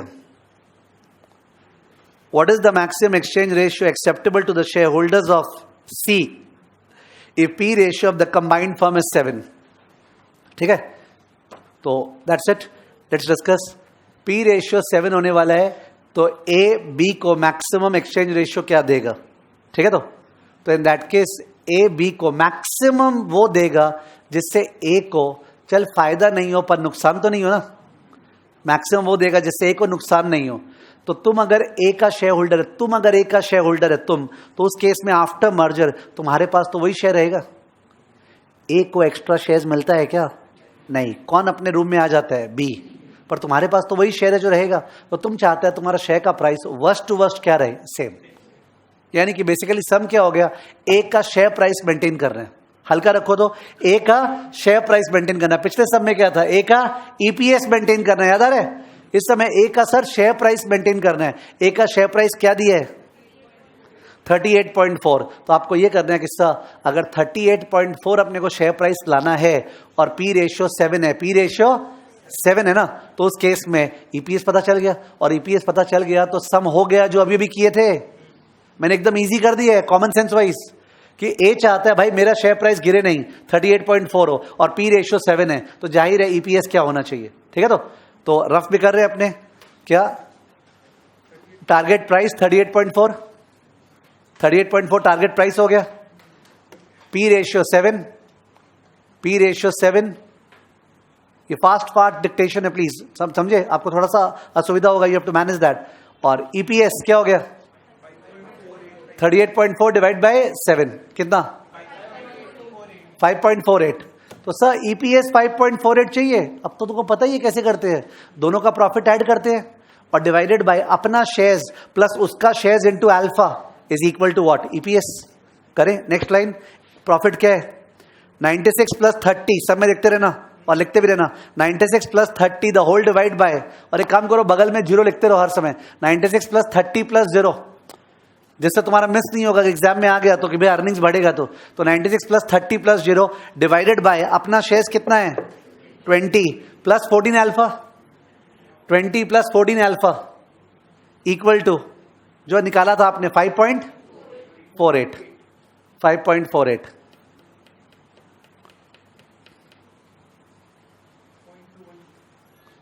0.212 एक सेकेंड और, अपने स्ट्रेंथ पे खेलना चाहिए। सपोज किसी को इस तरह का इक्वेशन पसंद ही नहीं है, ये प्लस ये डिवाइड बाय ये plus that alpha, suppose suit नहीं करता है, ठीक है, तो उस केस में भी और भी तरीका है 5.84, ठीक है। कंबाइंड प्रॉफिट क्या होगा 96 प्लस व्हाट 30, 96 प्लस 30 बने कितना 126, तो सर 126 प्रॉफिट होगा और ईपीएस 5.84 चाहिए, 126 प्रॉफिट होगा, ईपीएस 5.84 चाहिए, तो in that case number of shares क्या होगा कैलसी 126 बाय 5.84 21.58 शेयर्स चाहिए। अपने पास कितना शेयर्स अपना 20, तो उसको कितना शेयर देंगे 1.58, पर 1.58 शेयर्स देंगे कितना के बदले 14 के बदले 1.58 बाय 14, समझे। किसी की तो सूट किया होगा, मैं जो बोला होता है ना कि सब मेरे को अलजेब्रा बर्दाश्त ही नहीं है, अलजेब्रा के बिना बताइए, तो नो इश्यूज। 5.84 ईपीएस है, प्रॉफिट पता है, प्रॉफिट बाय ईपीएस क्या आ गया number of shares, number of share मेरे वाले से ज्यादा आया, ओ तो बाकी शेयर तेरे को देंगे, कितने शेयर के बदले 14, तो डिवाइड बाय 14 आ गया। इज इट ओके ना, ये मेरे को क्यों बोलना पड़ा, I am very very transparent in all this regard, let me discuss. There is a guy who called me up and he said कि सर ये सब एग्जाम में आया था, मैंने एग्जैक्टली ये नहीं, नवंबर 18 में जो आया था, हो सकता है ये भी वही वाला हो, आई डोंट नो, मैंने भी ज्यादातर पेपर से लिया है। तो सर मैंने वैसे ही सॉल्व किया जैसे आपने कराया था अल्फा बीटा करके, वो स्टूडेंट बोला है, पहला बात है वो वेरीफिएबल नहीं है, बट स्टिल मैं एक बार कोट अनकोट कर रहा हूं वो जो स्टूडेंट बोला, ठीक है। तो सम अगर 8 नंबर का था, कितना 8, सपोज 4 और 4, तो वो बोला स्टूडेंट सर मेरे को 8 में से 6 ही मिला या 5 ही मिला, ऐसा कुछ बोला, जितना याद है बता रहा हूं। तो he was trying to say that I got the answer but I got partial marks, तो he was trying to say that sir perhaps वो जो मैं कॉपी में कैसे कराया हुआ हूं बता रहा हूं, मैं ऐसे कराया हुआ हूं, the maximum exchange ratio bracket alpha which A is ready to offer would be such that P A B equal to P A, क्या बोला P A B equal to P A. अब राइट साइड में P A आ गया 38.4, फिर P A B को तोड़ते थे P ratio into what EPS, फिर पी रेशियो नीचे चल जाता था, फिर ईपीएस को तोड़ते थे PAT A plus PAT B divided by N A plus, ध्यान आ रहा होगा इस तरह, और निकालते थे। तो वो बोलना चाह रहा था मैंने वैसे किया, मेरा आंसर मैच हुआ, उन्होंने फुल मार्क्स नहीं दिया बिकॉज उन लोग का प्रेजेंटेशन वैसे नहीं है, usually. And it's important to realise, मैंने जितना पेपर्स देखा है बेस्ड ऑन लोगों ने जो स्कैन करके भेजते हैं, ओके, बाद में, उनमें मैंने यही पाया है कि इंस्टीट्यूट का ज्यादातर मार्किंग आंसर के बेसिस पे है, कि आंसर अगर आपका मैच कर गया मार्किंग मिलता है, पीछे आके थोड़ा स्टेप्स का बीच का आंसर देख लेते हैं कि भाई उसका वो आ गया था ना, जैसे इस समय तो नहीं है ज्यादा स्टेप्स, पर अदरवाइज कंबाइंड प्रॉफिट वगैरह वगैरह बीच का स्टेप्स देख के उसके बाद मार्किंग होता है। बहुत ही कम सिचुएशन है जहां पे आंसर मैच होने के बाद भी प्रोसेस के लिए मार्क्स काट लेंगे, believe me. And you should enter the exam hall with this understanding कि हाँ आंसर मैच होना चाहिए अपना, ठीक है। तो जहां पे मैच हो सके, अब कोई एकदम एब्सर्ड चीज है जहां 5+2 को वो लोग 8 कर दिया है, you don't have to learn that at all, ठीक है। तो वो एक्सेप्शंस हो गया, परहैप्स 1%, बट 99% केस में we got to match with their answer. But process का टेंशन नहीं लो, वो बंदा बोला भी था पर वो ऐसे भी पेपर मेरे को भेजा नहीं, तो आई एम नॉट दैट बड़े क्रेडिबल अबाउट इट। फिर भी ये सब मेरे को ध्यान आ गया तो मैंने इसको विदाउट इक्वेशन बता दिया है कि भाई प्राइस हम लोग को इतना चाहिए, पी रेशियो इतना है, तो ईपीएस कितना चाहिए इतना, और प्रॉफिट कितना है इतना, तो नंबर ऑफ शेयर्स कितना है इतना, और मेरा शेयर्स इतना, तो आपको कितना देंगे। समझ गए आप लॉजिक पूरा, मैंने कॉमन सेंस से बैठ रहा है। तो इंस्टीट्यूट ने वैसे सॉल्व किया होगा। एक बार लेट्स सी द सॉल्यूशन। ओ नहीं, वो तो मेरे तरफ से किया है। ओ नहीं, तो फिर ये वाला आंसर जो है मेरे को लगता है दिस आंसर, बिकॉज ये पूरा का पूरा लैंग्वेज और तरीका मेरा जा रहा है। आई थिंक ये आंसर जो है ये नवंबर 18 में आया हुआ नहीं है। ये जो अपने बुक में कुछ एक्स्ट्रा सम्स होते हैं ना जो मेरे तरफ से या तो डिक्टेटेड या कुछ, ये वो वाले हैं, तो आंसर भी मेरा ही है। Are you understanding? This solution is my solution. जैसे I used to do, this is not I can not write this way, ठीक है ना। तो वो लोग वैसे करते हैं। आप एक बार ऑल्टरनेट सॉल्यूशन बगल में लिखो ना, मैं अगर प्रोसेस दिखा रहा हूं बगल में। Combined earnings 126, target price 38.4, P ratio 7 जो लिखे थे अपने, sorry for the duplication. EPS क्या आया 5.48, combined shares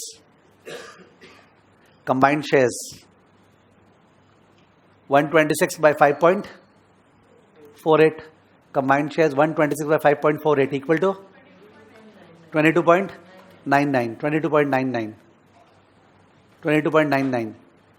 Therefore shares issued to D Limited, यहाँ पे shares issued to D Limited 22.99 minus 20, because अपना 20 लाख शेयर्स है, तो 22.99 minus 20 equal to 2.99 lakh shares. 2.99 lakh shares. Therefore, exchange ratio 2.99 by 14. 2.99 by 14. 2.99 by 14 कितना? 0.21. ये हो गया विदाउट इक्वेशन यूज किए हुए, होता है ना वर्बल लेवल पे। ठीक है, सेकेंड पार्ट है सम का। What is the minimum exchange ratio acceptable to D if the P ratio of the combined firm is 9? P ratio of the combined firm is 9. ठीक से यहाँ ध्यान दें प्लीज। तो फर्म D कम से कम क्या मांगेगा? फर्म D का शेयर का दाम क्या है? फर्म D का शेयर का दाम क्या है? 15 है ना। तो फर्म D को तो खुद का शेयर रहेगा नहीं, उसका शेयर रहेगा, और उसका शेयर भी पूरा रहेगा कि पार्शियल है ना। मेरा शेयर तो 15 रुपया का मेरे पास रहेगा ही नहीं, कंपनी बंद। मेरे पास उस कंपनी का शेयर रहेगा, वो भी कुछ आधा पर्दा रहेगा, ठीक है। तो उसका जो पूरा शेयर का दाम आएगा, उसका जो मेरे को पोर्शन मिलेगा से आधा, वो 15 आना चाहिए, है ना। तो इसलिए यहां पे ये होता था कि अगर अपने सर एक्सचेंज रेशियो को बीटा मानते हैं ना, तो beta into target price has to be equal to 15। Beta into target price has to be equal to what? 15। ये बीटा आने के कारण ये वाला पार्ट तो अलजेब्रा के बिना हो ही नहीं सकता, क्योंकि वो बीटा यहां लग गया ना, तो उसके कारण this can not happen without algebra. जैसे ये वाला फर्स्ट पार्ट तो कर दिया अपने, but this part is linked with it, proportional आ गया, तो because it can not be done. तो अपने क्या करेंगे, आपको समझ में आ रहा होगा, देखिएगा मत। Beta into target price equal to what? 15। अब टारगेट प्राइस क्या होगा? 9 into EPS. 9 is okay with you? 9 into EPS, 9 नीचे चला गया। अब ईपीएस जो है वो तो वही 126 डिवाइडेड बाय 20 प्लस 14 बीटा। सही बोला मैं? 126 डिवाइडेड बाय 20 प्लस 14 बीटा, और बीटा अलग से चल रहा है वहां पे ऑलरेडी लेफ्ट में, समझ गए। और उसको सॉल्व करना पड़ेगा। तो इसको तो सॉल्विंग के बिना this part can not be done. The first part was okay, could be done without the algebra, but the second part has to be done that way. वो किया हुआ है, तो we don't waste our time, we have a one look at it. I hope you are okay with it. देख लीजिए, beta into target price equal to PB 15 जो next step में, फिर बीटा इंटू, ये सब सिंबल्स को avoid किया जा सकता था जो बीच में लिखे हुए हैं, ठीक है। इन दैट के सॉल्व किया हुआ है। आप बगल में अगर वो लिखोगे ना, बीटा इंटू 126 डिवाइडेड बाय, लिखो एक बार बगल में, beta into 126 divided by 20 plus 14 beta. मैंने बोला beta into 126 divided by 20 plus 14 beta, ठीक है, is equal to 15/9। Is equal to 15/9। आइए ओके विद इट? 9 उधर चला गया, और उसके बाद सॉल्व करना था, तो 0.32 आया। अल्फा 0.21 आया, बीटा 0.32, अपने से कुछ पूछा नहीं है, बट एक स्मार्ट स्टूडेंट को समझना चाहिए मर्जर हो ही नहीं सकता है, बिकॉज ए मैक्सिमम देने को तैयार है कितना 0.21, बी को कम से कम क्या चाहिए 0.32, तो how can the merger take place? The merger can not take place. ठीक है, they have not asked us to comment. ठीक है, ओके. तो ये ब्रेक इवन एक्सचेंज रेशियो का सम जो नवंबर 18 में आया था वो हो गया. आप घर पे एक बार नवंबर 18 के पेपर में ब्रेक इवन एक्सचेंज रेशियो देख सकते हो. ठीक है ना.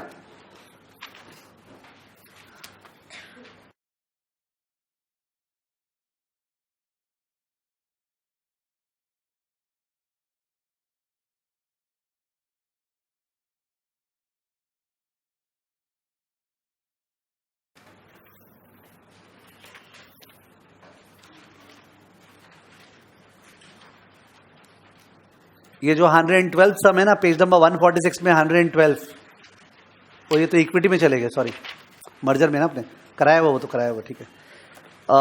अब please come to page number 148 149 में, पेज नंबर 148 149 में एमबीओ एलबीओ का सम, एमबीओ एलबीओ का सम जो कि वेट कर रहे हैं in the offering to come in the exam, but it's not coming.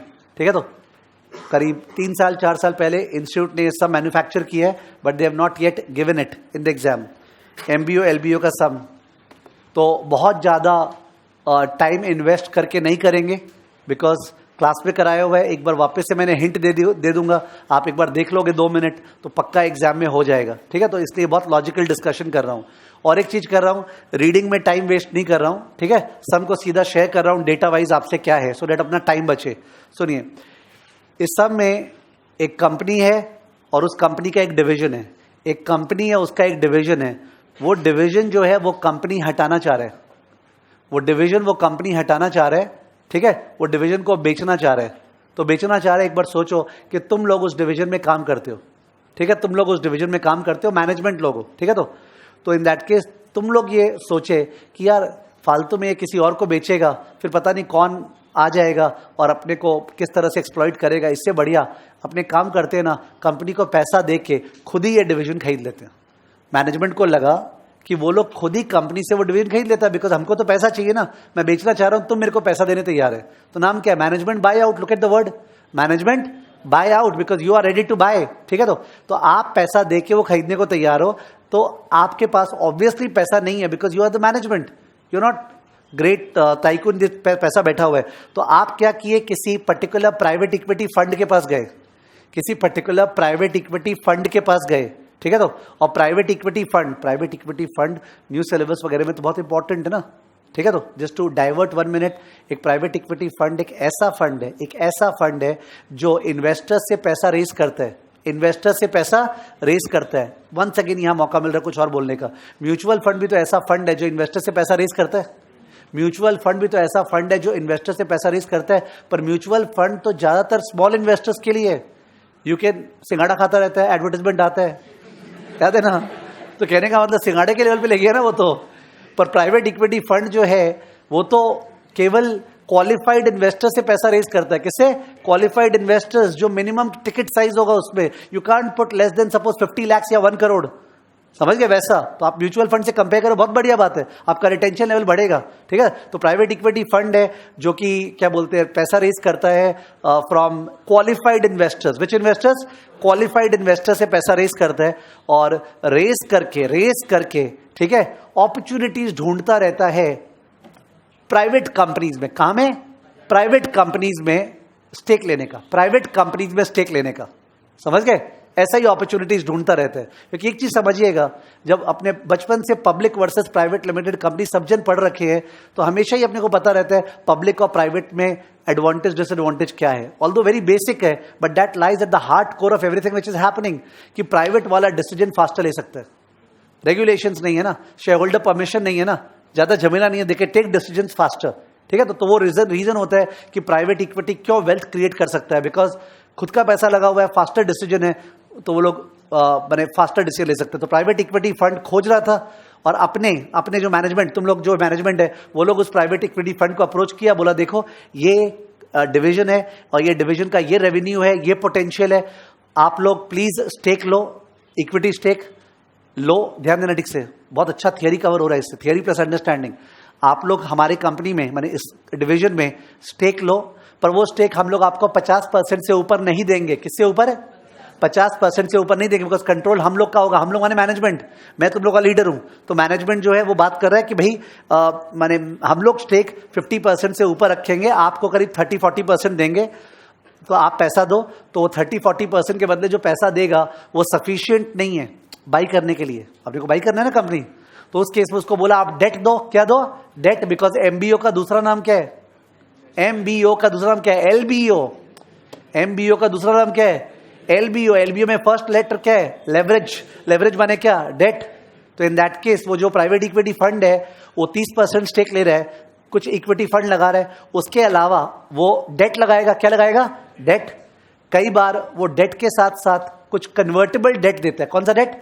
Convertible debt, okay, या debt with warrants. Debt with warrants. Warrants तो कॉल ऑप्शन होता है, जहां पे उसके पास राइट होगा, right to buy the shares of the company, अगर ये कंपनी बहुत बढ़िया करता है। और एक्चुअली सबका एम्बिशन क्या होता है? ये जो डिवीजन था, इस डिवीजन को अभी ऐसे ऑपरेट करे, सारा डेट क्लियर करे 3-4-5 साल में, और क्लियर करके इस कंपनी का आईपीओ लाए। क्या लाए?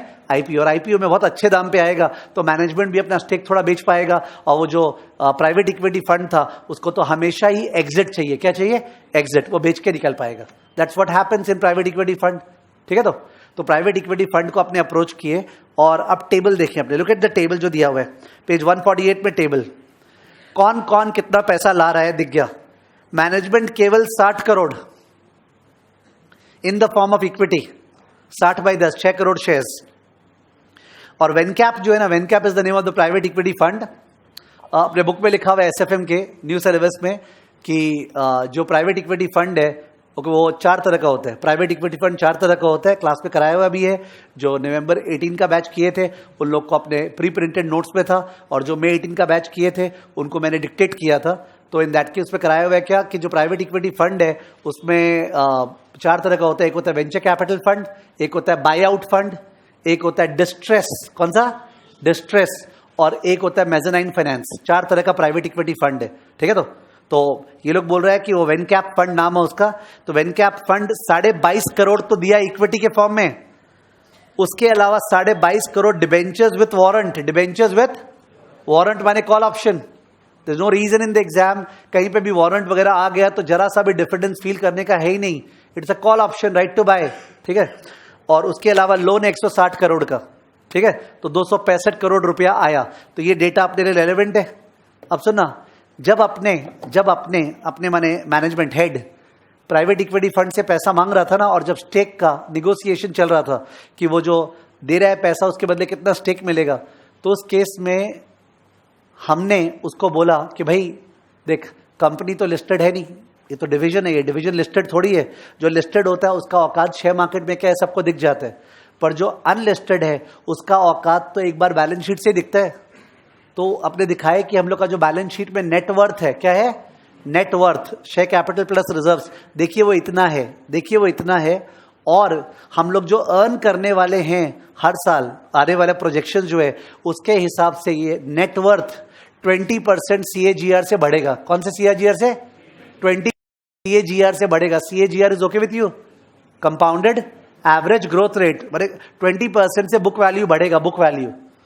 तो अगले वो क्या बोलना चाह रहे कि कोई भी नॉर्मल कंपनी का, अच्छे कंपनी का जो price to book value ratio है, price to book value ratio, is it okay with you? जैसे पी रेशियो वैसे PB ratio, price to book value ratio 2 times या 3 टाइम्स होता है। तो आपने उसको ये बताना चाहे कि यार आज बुक वैल्यू कुछ है। ठीक है, तो बुक वैल्यू आज क्या है? 60 प्लस 22.5, वही टेबल दिखा रहा हूं, 60 प्लस 22.5 कितना है? 82.5, केवल शेयर कैपिटल आज। ठीक है, तो बिकॉज ये डिवीजन तो अलग होकर नया कंपनी बनेगा, तो नया कंपनी में पैदा होते रिजर्व कहां से आएगा? तो 82.5 है। तो 82.5 आज बुक वैल्यू है, पर हम लोग जो कमाएंगे ना, और कमाने के बाद डिविडेंड का क्या है देख लेते हैं। डिविडेंड देने के बाद जो रिटेन्ड अर्निंग जाएगा, वो रिटेन्ड अर्निंग बढ़ते बढ़ते बुक वैल्यू जो है वो 20% CAGR से बढ़ेगा। तो जस्ट इमेजिन करो, बाद में जब IPO लाएंगे तो IPO उसके 2 गुना पे होगा। तो इन दैट केस तुम बहुत अच्छा रिटर्न कमाओगे। ये हमने उसको बोला, किसको बोला? वेनकैप को। तो अपने लिए ये लोग सम क्या तैयार किया? अपने को सम में ये लोग ये बता दिया कि अपना EBIT क्या होने वाला है। क्या क्या होने वाला है? EBIT, आप अगर यहाँ ध्यान दें फिर अपने सामने देखेंगे EBIT का प्रोजेक्शन दे दिया और बोला इंटरेस्ट तो तुम खुद ही निकाल लेगा, डिबेंचर का और लोन का इंटरेस्ट तो तुम निकाल ही लेगा, ठीक है। उसमें एक तो फ्लैट था पर एक एमोटाइजिंग था। एमोटाइजिंग मतलब जो हायर परचेज में करते हैं आप लोग और ओल्ड सिलेबस के लोग तो एमोटाइजिंग वाला पार्ट लीजिंग में करते ही है कि मतलब जहां पे the loan amount divide by annuity factor, तो जो इंस्टॉलमेंट आता है वो इंटरेस्ट इंक्लूसिव इंस्टॉलमेंट, कौन सा? Interest inclusive instalment. समझ में आ रहा है? लोन कुछ है और लौटाना है x x x x x x में ब्याज भी है प्रिंसिपल भी है, ठीक है। तो अपने वो लोन अमाउंट को डिवाइड करते हैं एन्युटी फैक्टर से, तो निकलता है इंटरेस्ट इंक्लूसिव इंस्टॉलमेंट। उसके बाद उसका 5 कॉलम का टेल बनता है, years, amount outstanding, interest, principal और इंस्टॉलमेंट। तो उससे इंटरेस्ट आएगा मेहनत से, तो EBIT में से दोनों का इंटरेस्ट लेस करेंगे, डिबेंचर का और उसका। लेस करने के बाद PBT आया, PBT के बाद पोस्ट टैक्स करेंगे तो क्या आया? पैट, और पैट के बाद डिविडेंड लेस करेंगे तो क्या आया? Retained earning. Retained earning cumulate कर दिए कि फर्स्ट ईयर, फिर सेकंड ईयर में first plus second, third year first second third add कर दिए, उसको सबको शेयर कैपिटल में जोड़ते गए। जोड़ने के बाद शुरू में शेयर कैपिटल क्या था? 82.5, और बाद में नेटवर्थ क्या हो गया? वो चेक कर रहा है 20% आ रहा है क्या। सब में क्या चीज का मार्क्स मिल रहा है? आप चेक कीजिए कि जो CAGR प्रॉमिस किया ना 20%, वो CAGR 20% आ रहा है क्या। समझ गए? तो इन दैट केस क्वेश्चन में पेज 148 में सेकंड टेबल देख लो। पेज 148 में सेकंड टेबल दिखा, ये क्या है? Forecast of EBIT। Forecast of EBIT correct है। उसके बाद जाके आपका ये टेबल के ऊपर पेज 148 में जो टेबल है, 148 में जो टेबल है उसके ऊपर 12.5% डिविडेंड पे आउट रेशियो दिखा। 12.5% डिविडेंड पे आउट रेशियो भी दिख गया आपको, ठीक है ना। और उसके ऊपर पैराग्राफ जो है, उस पैराग्राफ में loan is repayable in 1 go at the end of 8th year. तो शरीफ कौन है? लोन में झमेला ही नहीं। 160 करोड़ का 8%, खत्म बात, ब्याज हो गया हर साल, बिकॉज उसको लास्ट पे चुकाना है। पर जो डिबेंचर है ना, are repayable in equal annual instalment consisting of both principal and interest over a period of 6 years। तो डिबेंचर में झमेला है। जो डिबेंचर है 22.5 करोड़ का, उसको डिवाइड करना पड़ेगा PVAF 9%, 6। जो डिबेंचर है 22.5 करोड़ का, उसको डिवाइड करना पड़ेगा एन्युटी फैक्टर 22%, 6, ठीक है। तो वो मैंने डिवाइड किया। आंसर में देखिए, आंसर में 5.0156 करोड़ आया। आंसर में दिख रहा है आपको 5.0156 करोड़ आया इंस्टॉलमेंट। एक बार अपना कॉमन सेंस लगा लो कि 5-5 करोड़ अगर 6 बार चुकाएंगे, 5-5 करोड़ 6 बार, तो टोटल में 30 करोड़ चुका रहे हैं। 30 करोड़ चुका रहे हैं, जबकि लोन तो 22.5 था, तो उस पर इंटरेस्ट आ गया ना, ठीक है। अकॉर्डिंगली उसका एमोर्टाइजेशन टेल बना है। टेबल केवल 4 साल का बना है, क्योंकि EBIT कितने साल का दिया हुआ था? 4। तो ये लोग अपने को चेक करने बोला था कि 4 साल में ग्रोथ कितना हुआ है बताओ। डिबेंचर तो वैसे 6 साल का था, पर टेबल केवल 4 साल का बनाए, 2 साल का टाइम बचा लिए। और उसके बाद मेन आंसर, नेक्स्ट पेज।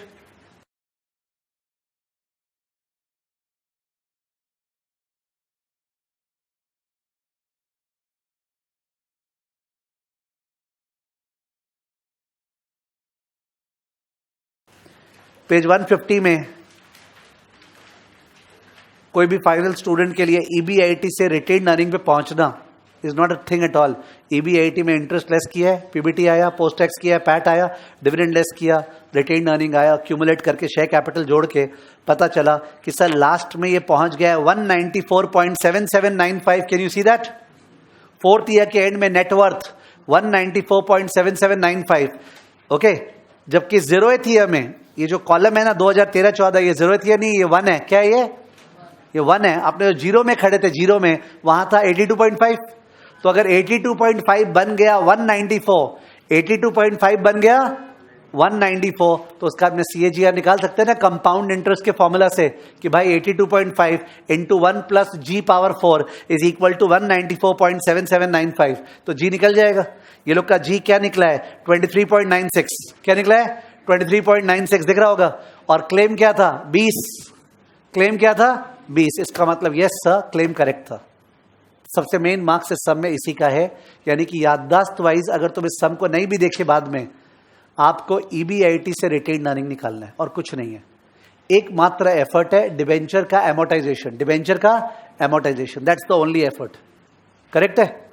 उसके साथ ही साथ इस समय ये बोला है कि जो वारंट्स है ना, एक बार खोज रहे हैं वारंट्स के बारे में, कहां लिखा हुआ था? पेज 148 में फर्स्ट टेबल के नीचे, पेज 148 में फर्स्ट टेबल के नीचे, वारंट कैन बी एक्सरसाइज्ड, माने call option can be exercised any time after 4 years from now for 10 equity shares at 120 पर शेयर, एट 120 पर शेयर।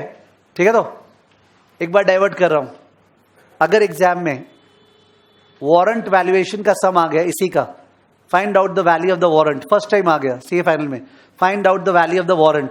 ठीक है, तो in that case value of the call option निकालने के लिए, value of the call option निकालने के लिए 5 चीज चाहिए, S0, E, R, T और सिग्मा। क्या? S0, E, R, T और सिग्मा। आप लोगों को एकदम भी प्रॉब्लम नहीं होना चाहिए अगर मैं बीच में दूसरे टॉपिक का बात करता हूं, बिकॉज एग्जाम नजदीक है। समझ गए ना? अरे कोई बात हुआ क्या, मर्जे के बाद ऑप्शन का बात कर रहे हैं, ये बात हुआ?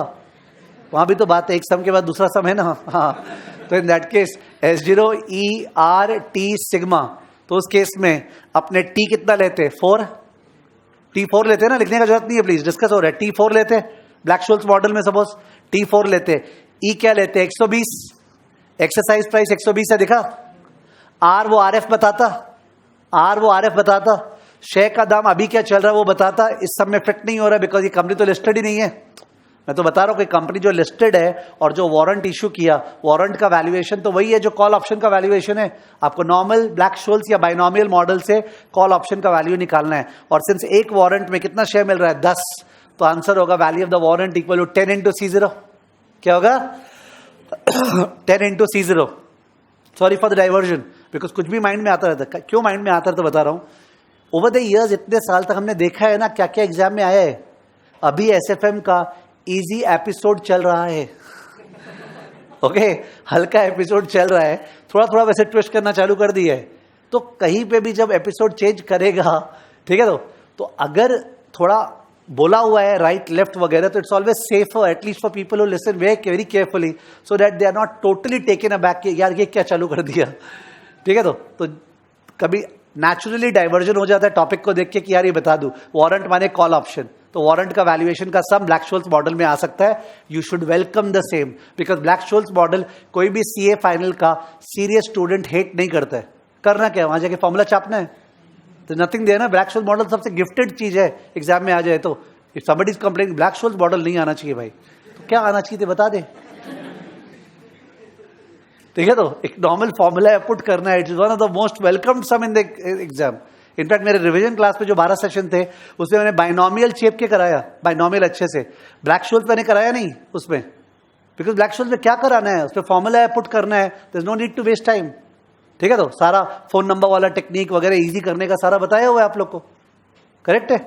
तो मैं बोल रहा था यहाँ वारंट में 10 शेयर्स मिलने वाला है पर वारंट। कितना शेयर्स? 10 शेयर्स पर।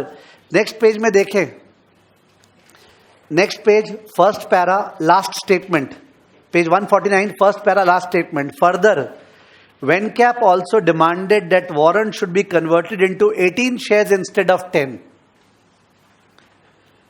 अपने प्रपोज किए एक वारंट से 10 शेयर का राइट टू बाय। वो लोग बोला एक वारंट से कितना? 18। तो सब में पूछा है लास्ट में, okay second para last line, whether you would suggest to accept the demand of Vencap of 18 shares instead of 10 or not। क्या उसके 18 शेयर का डिमांड अग्री करेंगे या नहीं करेंगे, वो पूछा है। वैसे तो कुछ देने का बात आता है लाइफ में तो हमेशा बात होता है क्या? नो। ठीक है, बट ऑब्वियसली एग्जाम का समय कोई क्राइटेरिया के बेसिस पे नो बोलना पड़ेगा ना, तो इसलिए वो क्राइटेरिया था कंट्रोल। क्या? मैनेजमेंट। अभी वापस से फर्स्ट टेबल देखें, फर्स्ट टेबल पेज 148 का टेबल। टोटल शेयर कैपिटल क्या है? 82.5। उसमें से मैनेजमेंट के पास क्या है? 60। तो व्हाट इज मैनेजमेंट का स्टेक? 60 बाई 82.5, 72% स्टेक है मैनेजमेंट का। तो कोई भी चीज कंपनी में हो नहीं सकता है मैनेजमेंट के बिना। ठीक है, तो बट अगर जब वारंट एक्सरसाइज हो गया तब तो वो लोग को शेयर इश्यू हो जाएगा वेनकैप को, और अपना शेयर वही रहेगा 6 करोड़। तो अकॉर्डिंगली अपना स्टेक डाइल्यूट होगा ना, तो हम लोग को देखना पड़ेगा क्या वो लोग को शेयर इश्यू करने से अपना स्टेक उसके नीचे जा रहा है क्या। तो उसके लिए अगर अपने चेक किए तो डिबेंचर्स कितना था? 22.5/100। मेरा फर्स्ट टेबल पे ध्यान है, 22.5/100 कितना था? 0.225 डिबेंचर्स है, और इंटू 18 0.225 इंटू 18 यानी 4.05 करोड़ शेयर्स इशू करेंगे। 4.05 इंटू 10 कितना हो गया? 40.5 तो 40.5 करोड़ और शेयर कैपिटल चला गया, तो वो लोग के पास हो गया 40.5 प्लस 22.5 63 ज्यादा हो गया ना। अपने पास 60 है, वो लोग के पास 63, तो वो लोग का स्टेक 50% से ज्यादा हो गया, अपना 50% से क्या हो गया? कम। इसका मतलब वी विल नॉट एग्री। ठीक है, तो ये एलबीओ एमबीओ का समय मैंने रीड नहीं किया समय बचाने के लिए। ठीक है, तो उससे अच्छा हुआ अपना तो और फायदा राइट लाइफ डिस्कशन हो गया प्राइवेट इक्विटी फंड वगैरह का। ठीक है, तो क्या पता कितना मौका मिलेगा नहीं मिलेगा। प्राइवेट इक्विटी फंड में जो और एक मेन थियरी था ना, थियरी, ठीक है, वो थियरी था प्राइवेट इक्विटी फंड इंडिया में सेटअप कैसे होता है, इंडियन गाइडलाइन सेबी गाइडलाइंस के अनुसार कैसे सेटअप होता है। 3 तरह का फंड था, एक था डोमेस्टिक, एक था ऑफशोर और एक था यूनिफाइड स्ट्रक्चर। डोमेस्टिक, ऑफशोर और क्या? Unified structure. नाम से पता चल रहा है डोमेस्टिक प्राइवेट इक्विटी फंड ऐसा है जो इंडिया में सेटअप होके यहीं के इन्वेस्टर से पैसा उठाएगा, यहीं के इन्वेस्टर से पैसा उठाएगा। ठीक है, तो ऑफशोर फंड ऐसा है जो बनेगा इंडिया के बाहर, यानी पैसा उठाएगा बाहर से पर इंडिया में इन्वेस्ट करेगा, माने इंडियन कंपनीज में इन्वेस्ट करेगा। ठीक है, दैट इज व्हाट ऑफशोर। और यूनिफाइड स्ट्रक्चर ऐसा है जो कि दोनों से पैसा रेज करेगा, इंडिया वाले से भी और क्या, बाहर वाले से भी। ठीक है, तो जब आप थियरी पढ़ रहे हो, ठीक है, खासकर न्यू सिलेबस पे थियरीज इंपॉर्टेंट का ये मतलब नहीं है कि आप उस पर बहुत समय दे दोगे उनके अंदर के लाइंस को समझने में। यू हैव टू, ये बोल रहा ओके, क्रक्स जान गया बढ़ो आगे, पॉइंट जान गया, क्रक्स जान गया, आगे बढ़ो, उसको ज्यादा मत सुधारो, because the probability of any theory coming is very very low ना, तो you are really wasting your time. You got the crux of it, just move ahead. For example एक थियरी दिया हुआ आरटीपी में, side pocketing by mutual funds. क्या दिया हुआ है? Side pocketing by mutual funds. अपने को पता ही नहीं है, इट्स डेंजरस, पता ही नहीं, बिकॉज तब क्या लिखेंगे? साइड पॉकेट में हाथ देंगे क्या? ठीक है, बट ये बात जरूर है कि जो भी नाम आता है वो तो इस फीलिंग से ही आता है, जो नाम है पक्का उस फीलिंग से ही है। तो साइड पॉकेटिंग में म्यूचुअल फंड मतलब अभी म्यूचुअल फंड जैसे क्या होता है, हम लोग भी अगर by chance suppose Thursday Friday है और दिख रहा है 60 लाख रुपया ऐसे ही पड़ा हुआ है, मतलब जिसका रिक्वायरमेंट नहीं है टिल मंडे और ट्यूसडे, 60 लाख रुपया, तो अपने बोलते हैं कि वो 60 लाख आइडल नहीं रहे, वो 60 लाख को किसी न किसी फ्लोटिंग रेट डेट फंड में लगा दो। वो 60 लाख को थर्सडे को लगा देते यार, ट्यूसडे को चाहिएगा वापस निकाल लेंगे, व्हाट्स द इश्यू। ठीक है, तो अटक थोड़ी गया पैसा, माने जो ब्याज कमा पाए वो कमा लें। तो debt fund in India are becoming very popular. Debt fund in India they had become so popular that ultimately जाके दिस एपिसोड हैपेंड आईएलएफएस का। ये जो आईएलएफएस का एपिसोड हुआ उसमें आईएलएफएस कंप्लीटली पैसा मार लिया, माने जो भी म्यूचुअल फंड ने आईएलएफएस के पेपर में इन्वेस्ट किया था, ठीक है, तो ultimately it just went down because IL&FS तो डिफॉल्ट कर गया ना। तो यानी कि जिन्होंने डेट फंड में इन्वेस्ट किया था उनका एनएवी एकदम क्रैश कर गया। ऐसा कोई मानता नहीं है, लोग सोचते हैं इक्विटी फंड में इन्वेस्ट करेंगे तो एनएवी गिर सकता है, डेट फंड में एनएवी मोटा मोटी क्या रहेगा, same. But there was a shock ना। तो first time the Indian market was rocked by such a heavy level of credit risk and default risk at mutual fund level, and therefore there was a talk that what should be done. A number of things are being done. उनमें से एक चीज क्या है कि mutual fund को ये बोल दें कि भाई अगर आपका डेट फंड का कोई स्ट्रेस्ड एसेट आ जाए, कौन सा एसेट? स्ट्रेस्ड, जिसका फीलिंग आप एनपीए से ले सकते हो, they call it toxic assets, they call it illiquid asset. अगर ऐसा एसेट आ जाए जो डिफॉल्ट हो, उसको साइड पॉकेट में डाल दे रहे, उसको साइड पॉकेट में डाल दे रहे हैं, क्योंकि उसका रिहैबिलिटेशन होके, रीऑर्गेनाइजेशन होके, गॉड नोस क्या होगा क्या नहीं होगा, और बाकी का एसेट्स अलग हो जाएगा, उसके बेसिस पे एनएवी रिपोर्ट होगा। मेरे को तो पर्सनल लेवल पे ज्यादा उचित लगता नहीं है, बिकॉज ये मतलब ये हो गया कि दुनिया को लगेगा देख एनएवी ठीक ही है ना, अरे प्रॉब्लम है, लॉस तो हो गया है ना, समझ गए? दे ट्राइंग टू से व्हाट, वो उसका हिसाब बाद में होगा भाई, छोड़ना उसका हिसाब मत कर, अब केवल इसके हिसाब से आगे बढ़ते हैं। This is what they have done. तो अगर तुमको आइडिया ही मिल गया साइड पॉकेटिंग का, तो are you going to aim that 3 paragraph जो इंस्टीट्यूट ने लिखा है, नहीं मैं तो उसको लर्न करके जाऊंगा। This is utter stupidity. Theory का आपको आइडिया मिल रहा है, आप आगे बढ़िए, आप उसको वैसे प्रिपेयर करने जाओगे ना, नहीं चलेगा। हाँ, जिस थियरी में पॉइंट्स है, एक थियरी ऐसा होता है जो एक राइटअप है, आप ज्ञान पे ज्ञान देते जा रहे हैं पैरा चेंज करके, ठीक है ना, और एक थियरी ऐसा होता है जिनमें पॉइंट्स है, जैसे फॉर एग्जाम्पल अपना था what are the constituents of international financial centre, what are the constituents of international financial centre, IFC का, ओके, क्या कंस्टिट्यूएंट्स है, तो वहां पे कुछ पॉइंट्स थे कि भाई political climate should be stable, ठीक है, तो economy should be growing, regulatory mechanism should be strong, infrastructure should be great, ठीक है, तो legal laws and regulation should be upheld. तो वो जो 5-6 पॉइंट है वो ध्यान रहना जरूरी है। वहां पे आप वो पॉइंट उसको नहीं दिखाना, वो ठीक से मार्क्स नहीं देगा। पर जो पॉइंट वाइज थियरी नहीं है, एक कोई कॉन्सेप्ट है और कॉन्सेप्ट को समझाते जा रहे हैं, यू शुडेंट, आपको उसको लाइन बाय लाइन प्रिपेयर नहीं करना चाहिए, ठीक है। तो और एक थियरी दिया है आरटीपी में, दैट इज ऑन कोलोकेशन। क्या?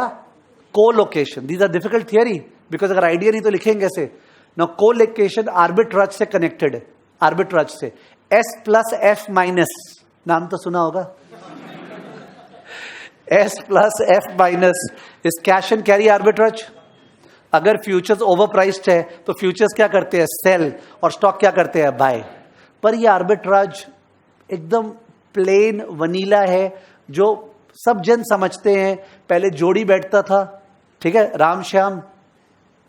राम क्या करेगा? S प्लस, श्याम क्या करेगा? F माइनस, बिकॉज दोनों एक सेकंड में होना चाहिए ना उस समय में। तो दे यूज्ड टू से आंख मिला के हाँ ठीक है, मार मार, ठीक है, नेक्स्ट, वैसे होता था। उसके बाद एल्गो ट्रेडिंग आ गया। क्या आ गया? Algo trading is automated trading, कि भाई वो सॉफ्टवेयर खुद ही सारे के सारे स्क्रिप्ट्स में से पता लगा लेगा कौन सा फ्यूचर ओवर प्राइस्ड है, और वो ओवर प्राइस्ड उतना है ना जिससे ट्रांजैक्शन कॉस्ट निकल जाए, खर्चा वर्चा, और अकॉर्डिंगली वो सौदा ही मार देगा और प्रोड्यूस भी कर देगा रिजल्ट। तो जब एल्गो करता है तो उसके इसमें बहुत थिन प्रॉफिट है, बट कम से कम somebody who specializing can earn ना। उसमें प्रॉब्लम क्या है ना, अभी स्कैम हुआ था NSE BSE में, जिसमें पता चला था ये लोग कुछ नए ब्रोकर्स को अलग अलग सॉफ्टवेयर से कनेक्ट किए एक्सचेंज में। जैसे ये लोग को मैंने अलग एक्सेस दे दिया एक्सचेंज का, उसके कारण क्या है, 5 सेकंड पहले ये लोग के पास डेटा फीड जा रहा है एज कंपेयर टू आप लोग के पास। आप भी ब्रोकर्स हो, पर ये लोग के पास 5 सेकंड पहले जा रहा है। 5 सेकंड तो दुनिया है। ओके, बिकॉज ये लोग ह्यूमन थोड़ी है, ये तो एल्गो से काम कर रहे हैं ना, ये देख के तो काम कर रहे हैं, नहीं तो मशीन चल रहा है। तो 5 सेकंड पहले चल जाए तो ये लोग तो छाप देगा। तो it was detected and there was action taken वगैरह। खैर, तो कोलोकेशन का मतलब है कि रेगुलेटर्स क्या चाहते हैं, पूछ रहा हूं, मेरे को प्लीज गलती जवाब नहीं चाहिए। रेगुलेटर्स क्या चाहते हैं? बाजार में आर्बिट्राज अपॉर्चुनिटी अगर है तो एक्सप्लॉइट हो या एक्सप्लॉइट नहीं हो? एक्सप्लॉइट हो।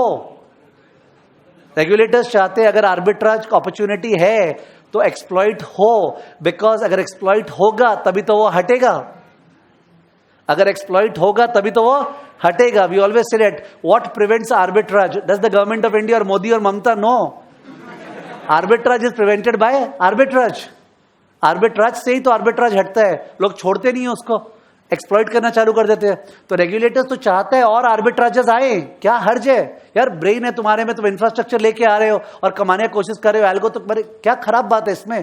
तुम तो बाजार में समाज सेवा कर रहे हो ना, सोशल सर्विस कर रहे हो। तो सोशल सर्विस के लिए तुमको डेटा फीड जल्दी चाहिए, तो डेटा फीड जल्दी चाहिए। एक काम करो, मेरे अगल बगल आके बैठ जाओ, यहाँ सानिध्य में बैठ जाओ मेरे। तो मेरे सानिध्य में बैठना इज व्हाट? कोलोकेशन। क्या? कोलोकेशन। लुक एट इट ना, कि एक्सचेंज के एकदम क्लोज प्रॉक्सिमिटी में अपने बैठ गए, तो जिससे एक्सचेंज का फीड अपने को जल्दी आएगा, ठीक है। तो इसका चार्ज लगेगा, पैसा लगेगा कोलोकेशन का, ठीक है, चार्ज लगेगा। तो उस केस में जो पीछे हैं लोग, ठीक है, तो जो लोग वो चार्ज दे नहीं सकते हैं, वो लोग को लग रहा है डिस्क्रिमिनेशन सर अपने सामने बैठा के ये लोग को सर्व कर रहे हैं, ठीक है। तो उन लोग को बचाने के लिए क्या किया गया? ठीक है, हम लोग कुछ स्पेशल प्लेस बना रहे हैं जहां पे छोटा छोटा काउंटर्स रहेगा, जहां आप कमती रेंट पे आके बैठ सकते हो और आप भी कोलोकेशन का फैसिलिटी एंजॉय कर सकते हो, ठीक है। सर किस एक्सचेंज का बात कर रहे हैं आप? NSE का कि BSE का? दोनों का, ठीक है। NSE BSE दोनों कोलोकेशन, ठीक है। और ब्रोकर का अगर NSE में कोलोकेशन है, BSE में कोलोकेशन है, उसका भी कनेक्टिविटी स्टैब्लिश्ड है, उसका भी कनेक्टिविटी है। ये चीज वहां लिखा हुआ है आंसर में। एक बार रीडिंग किया जा सकता है, 2 बार रीडिंग किया जा सकता है, but it's not that you have to just mug up the answer, don't do that, ठीक है। न्यू सिलेबस में थियरी ज्यादा इंपॉर्टेंट है, पर वहां उसको नहीं ले जाए। पास तो प्रैक्टिकल ही कराएगा भाई तेरे को, ठीक है ना, अल्टीमेटली। तो सॉरी फॉर द डाइवर्जन। तो ये अपना प्राइवेट इक्विटी फंड का मेरे को थियरी याद आया, तो उस कारण से मैं थोड़ा सा थियरी में चला गया।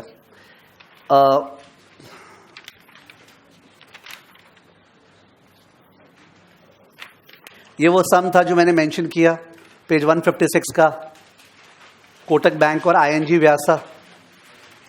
पर उसका मेन क्रक्स सम का वही था, ठीक है। तो देयर इज नथिंग एल्स। और अभी 3 बार सम आ गया ये, तो इट डजंट सीम दैट, मतलब इट डजंट सीम, मतलब छोड़ मत देना, फिर भी मैं बोल रहा हूँ, मेरे को नहीं लगता है कि अब इसी पे सारा चीज न्यौछावर करेगा।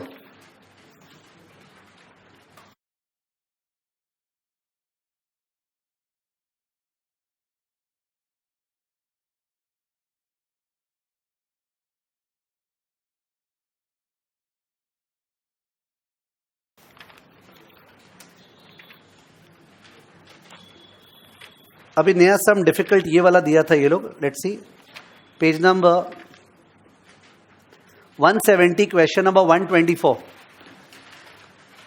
पेज 170 क्वेश्चन नंबर 124, पेज 170 में question number 124।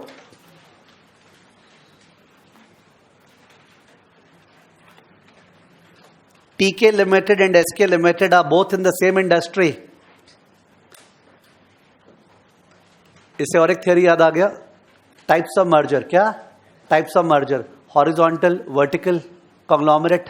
Horizontal merger is merger between firms in the same industry and in the same stage, ठीक है। तुम एजुकेशन बिजनेस में, हम भी एजुकेशन बिजनेस, दोनों मर्ज कर जाते हैं, that is horizontal merger. Vertical merger is merger between 2 firms in the same industry but different stage. Different stage, industry same है, स्टेज क्या है, अलग है। तुम ऑयल एक्सट्रैक्ट करते हो, हम ऑयल रिफाइन करते हैं, मर्ज कर जाए। और conglomerate merger is merger between firms in different and unrelated industries. Horizontal, vertical and what? Conglomerate, ठीक है। तो आपको तो पता है कि in spite of the fact that theory वगैरह अपने अलग से किए इस्लामिक फाइनेंस वगैरह का, बट चैप्टर्स के अंदर भी जहां जहां थियरी कराया हुआ है ना थोड़ा बहुत, वो काम का है, ठीक है। तो वो चैप्टर के साथ हो जाना चाहिए, वो छूटना नहीं चाहिए, खासकर ओल्ड सिलेबस वाले स्टूडेंट्स। आप लोग को तो थियरी पे ध्यान देना ही नहीं है, ठीक है, बिकॉज आपके तो थियरी ऑप्शनल है। और आप थियरी ध्यान भी दोगे तो जो कॉपी के अंदर अपने थियरी करते रहते हैं, that is sufficient for you. You should not separately devote time into theory. ये सारे का डिस्कशंस मैंने नॉर्मल सेशंस में किया है अपने, तो अभी मैं डुप्लीकेट नहीं कर रहा हूं, ठीक है ना। तो यहां पे क्या लिखा है? Same industry. सेम इंडस्ट्री से फीलिंग आए, अगर आप वर्ड लिख लो हॉरिजॉन्टल और वर्टिकल, जैसे याद तो आएगा। सेम इंडस्ट्री के बगल में हॉरिजॉन्टल और वर्टिकल लिख लो तो बढ़िया रहेगा, तुमको थियरी याद आ जाएगा। The former is in negotiation for acquisition of latter, तो टीके ए है, एसके बी है।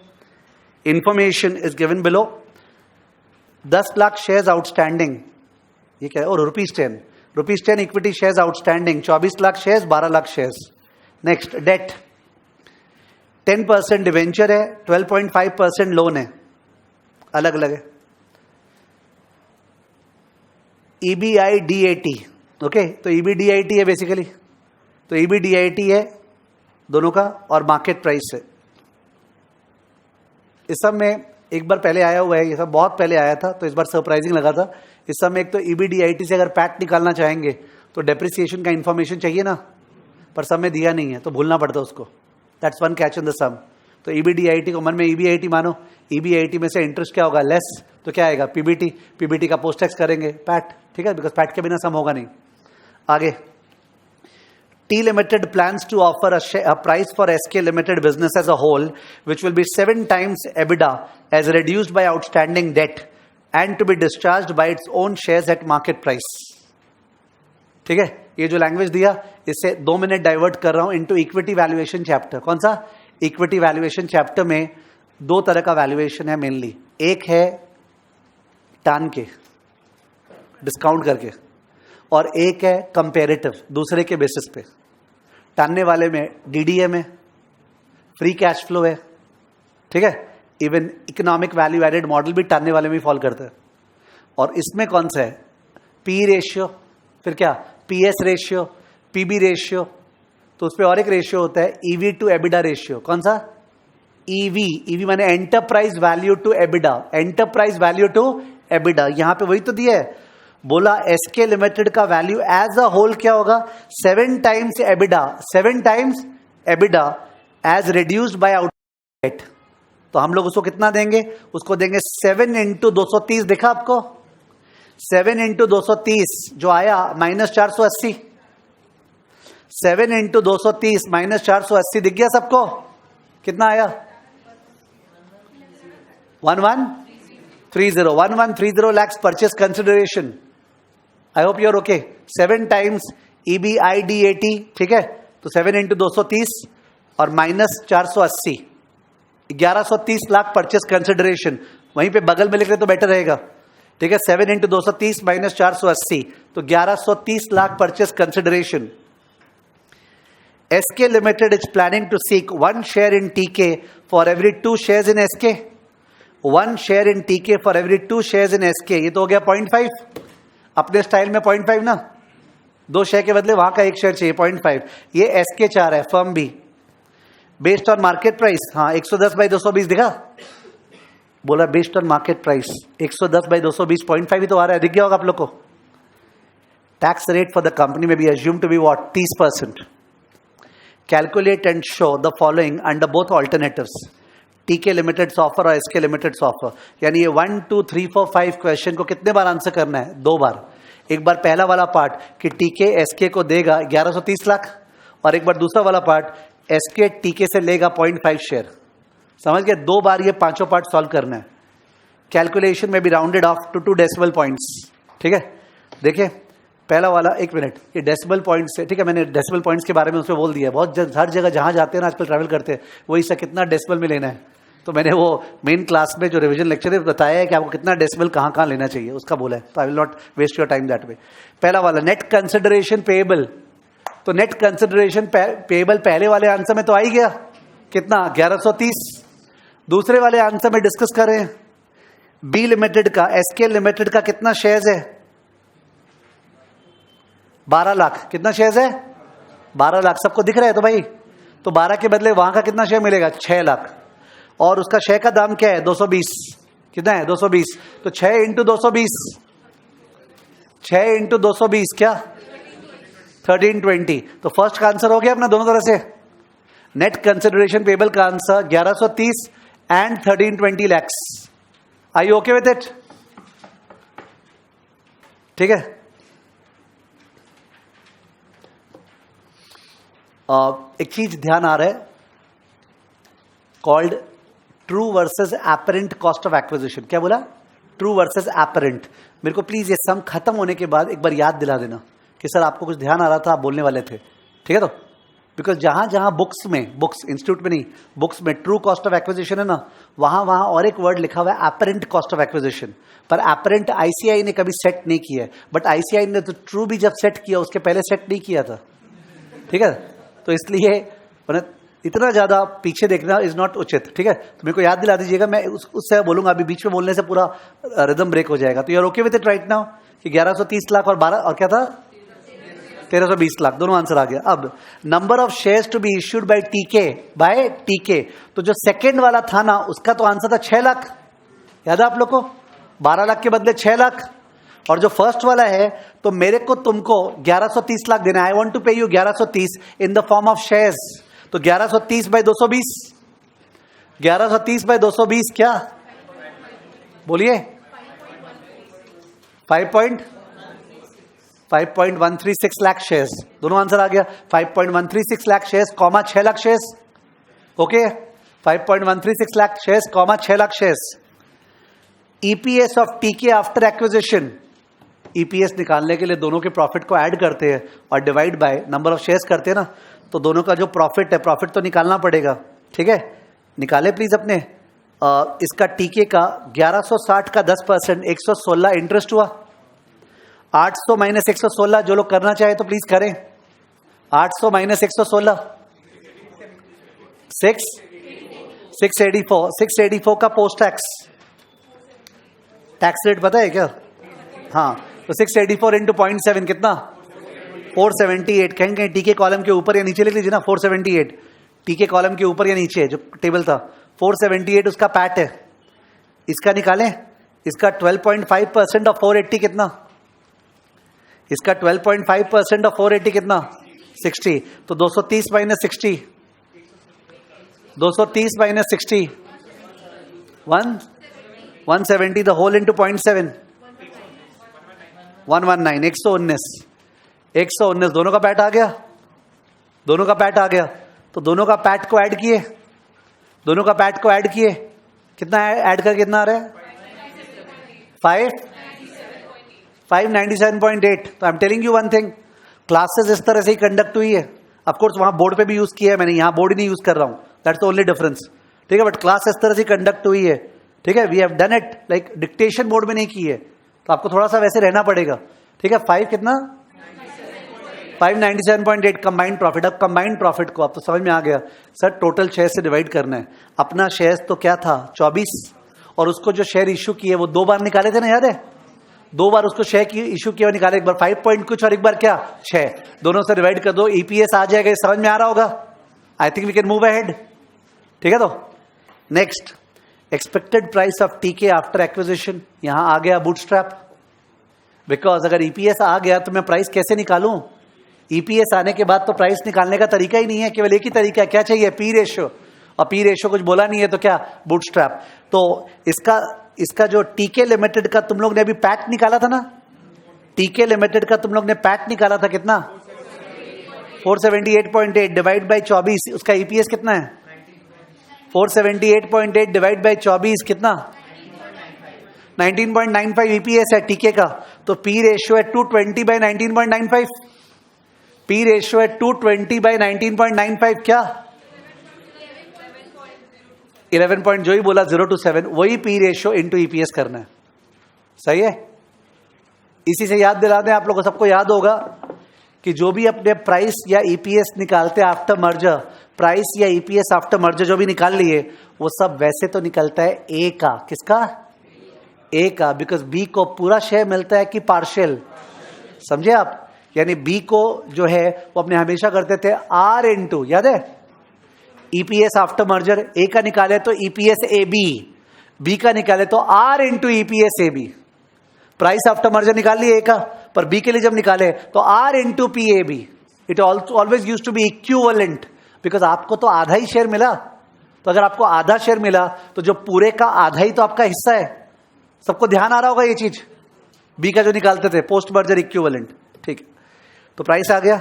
State briefly the advantage to TK limited from the acquisition. Advantage to TK limited from the acquisition, यहां पता नहीं ज्ञानबाजी किया होगा या क्या किया होगा। वैसे देखा जाए तो एनपीवी पॉजिटिव नेगेटिव होता है मैथ्स वाइज, और ज्ञान दिया होगा तो भाई मर्जर सेम इंडस्ट्री में कमती रिस्क है, लगता है प्राइस बढ़ेगा, कर लेना चाहिए वगैरह। Let's see the answer.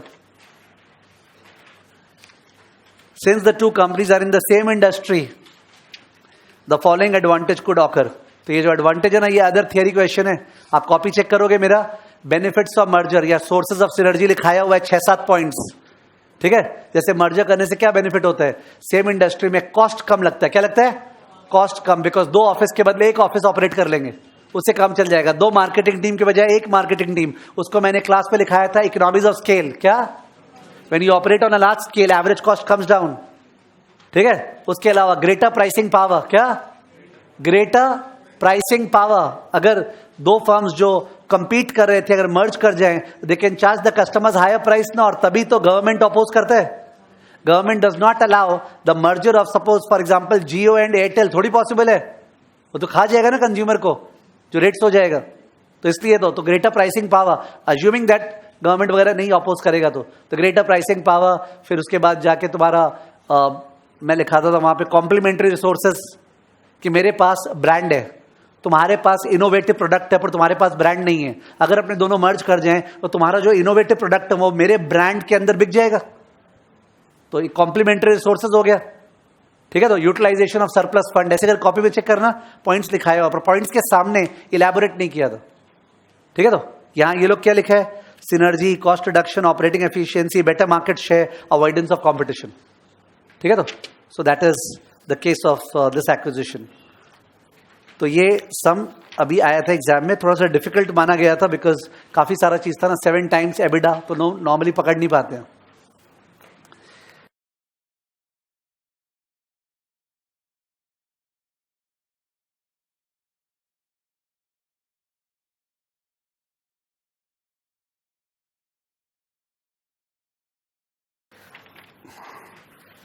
So I think we should not give additional service to it. Rhythm has been created. मैंने हर चैप्टर में ऐसे ही किया है, रिदम क्रिएट किया पूरा बढ़िया से, 2-4 सम 5 सम सॉल्व कराए, और एक्सपेक्ट किया कि आप कम से कम बाकी सम जो यहां दिए हैं उनको सॉल्व कर लोगे अपने स्पीड पे, अपने उस पे। ठीक है? बिकॉज मैंने जो शुरू में बोला कि आप जब SFM एग्जाम से FR एग्जाम से आओ घर पे, उस दिन आधी घंटा मर्जर को, not more than that, you can not give more than half an hour. जो भी सम देखना है ऊपर से, हाँ ये तो ठीक है, ये ऐसे ही ऐसे ऐसे से होगा, वो करके आप उसको साइड में करोगे. ठीक है? It's not that it's unimportant, but it's very easy merger chapter. ठीक है ना? ओके. तो ये अपना चल रहा था मर्जर एक्विजिशन का रिविजन. हर इस तरह से 2 घंटे के बाद 5 मिनट या 10 मिनट का ब्रेक दिया गया है, जो 12 सेशंस होंगे. ठीक है? तो जिसके बाद जाके नेक्स्ट सेशन चालू हुआ है. ठीक है? काका का चाय को बढ़िया से यूटिलाइज करें, बिकॉज हेवीली रिक्वायर्ड है. If you do this classes, ये 12 सेशन आप कर लेते हैं, I can guarantee you your SFM will go very very well. ठीक है? बिकॉज बहुत अच्छे से कवर हुआ है, बट स्ट्रेसी है, it is stressy, so that stress has to be taken. ठीक है? तो जिन लोग का नवंबर का है वो लोग नहीं ले पाए, तो अपने टर्म में ले लेना, वापस चला देंगे उस समय अपने. ठीक है? हाँ, अब मैं बोल रहा था क्वेश्चन सेशन. जनरली किसी को कुछ पूछना है तो पूछ ले. ठीक है? जिससे मैं आपको गाइड कर पाऊँ. आप कुछ पूछ रहे थे? वो एपरेंट और ट्रू कॉस्ट. एपरेंट और ट्रू कॉस्ट के लिए एक प्लीज कॉपी में लिखे, कॉपी के बिना समझा नहीं पाऊंगा. Apparent versus true cost of acquisition in a stock deal. Apparent versus true cost of acquisition in a stock deal. Apparent word तो ओके है ना, जो apparently दिखता है सही नहीं होता है. ठीक है ना? Apparent versus true cost of acquisition in a stock deal. In a stock deal. ठीक है? उसके लिए डेटा ले रहे हैं, पर्टिकुलर्स A B, पर्टिकुलर्स और A और B. क्या कर रहे हो? पर्टिकुलर्स तो कॉलम, फिर ए, फिर बी ना, काफी दिन हो गया बोलते हैं. पर्टिकुलर्स एक कॉलम है, फिर ए का कॉलम, फिर बी का कॉलम. ठीक है? तो लिख दो ईपीएस. ठीक है? 8 and 3. P ratio 20, 15. Therefore share price कितना आया? 160 and 45. 160 and 45. Number of shares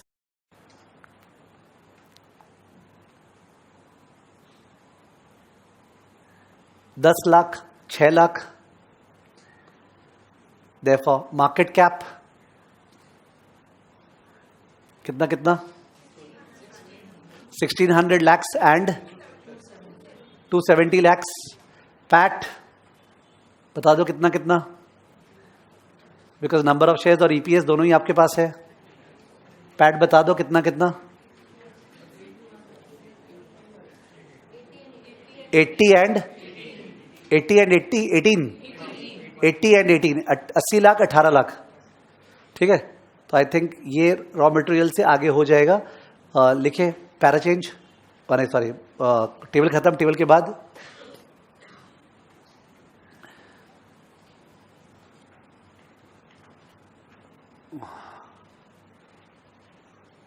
post merger P ratio.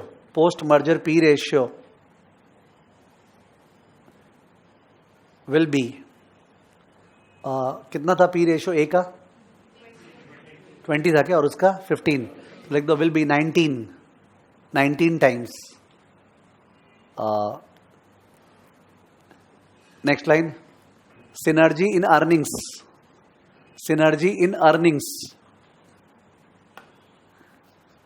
B का अर्निंग कितना था?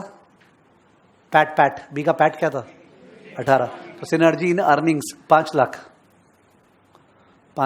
ठीक है? तो if exchange ratio equal to 0.4 shares of A for every share of B, 0.4 shares of A for every share of B, 0.4 shares of A for every share of B.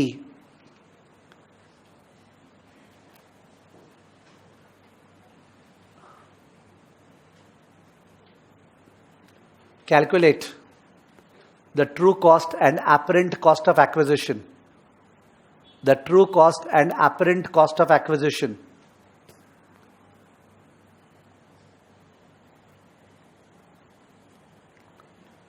ठीक है, solution अपने एक बार true cost पे ध्यान देते ना, because अगर ये सम आ गया एग्जाम में तो ट्रू कॉस्ट तो तुमको निकालना आना चाहिए। तो आपको याद है ट्रू कॉस्ट ऑफ एक्विजिशन क्या होता है?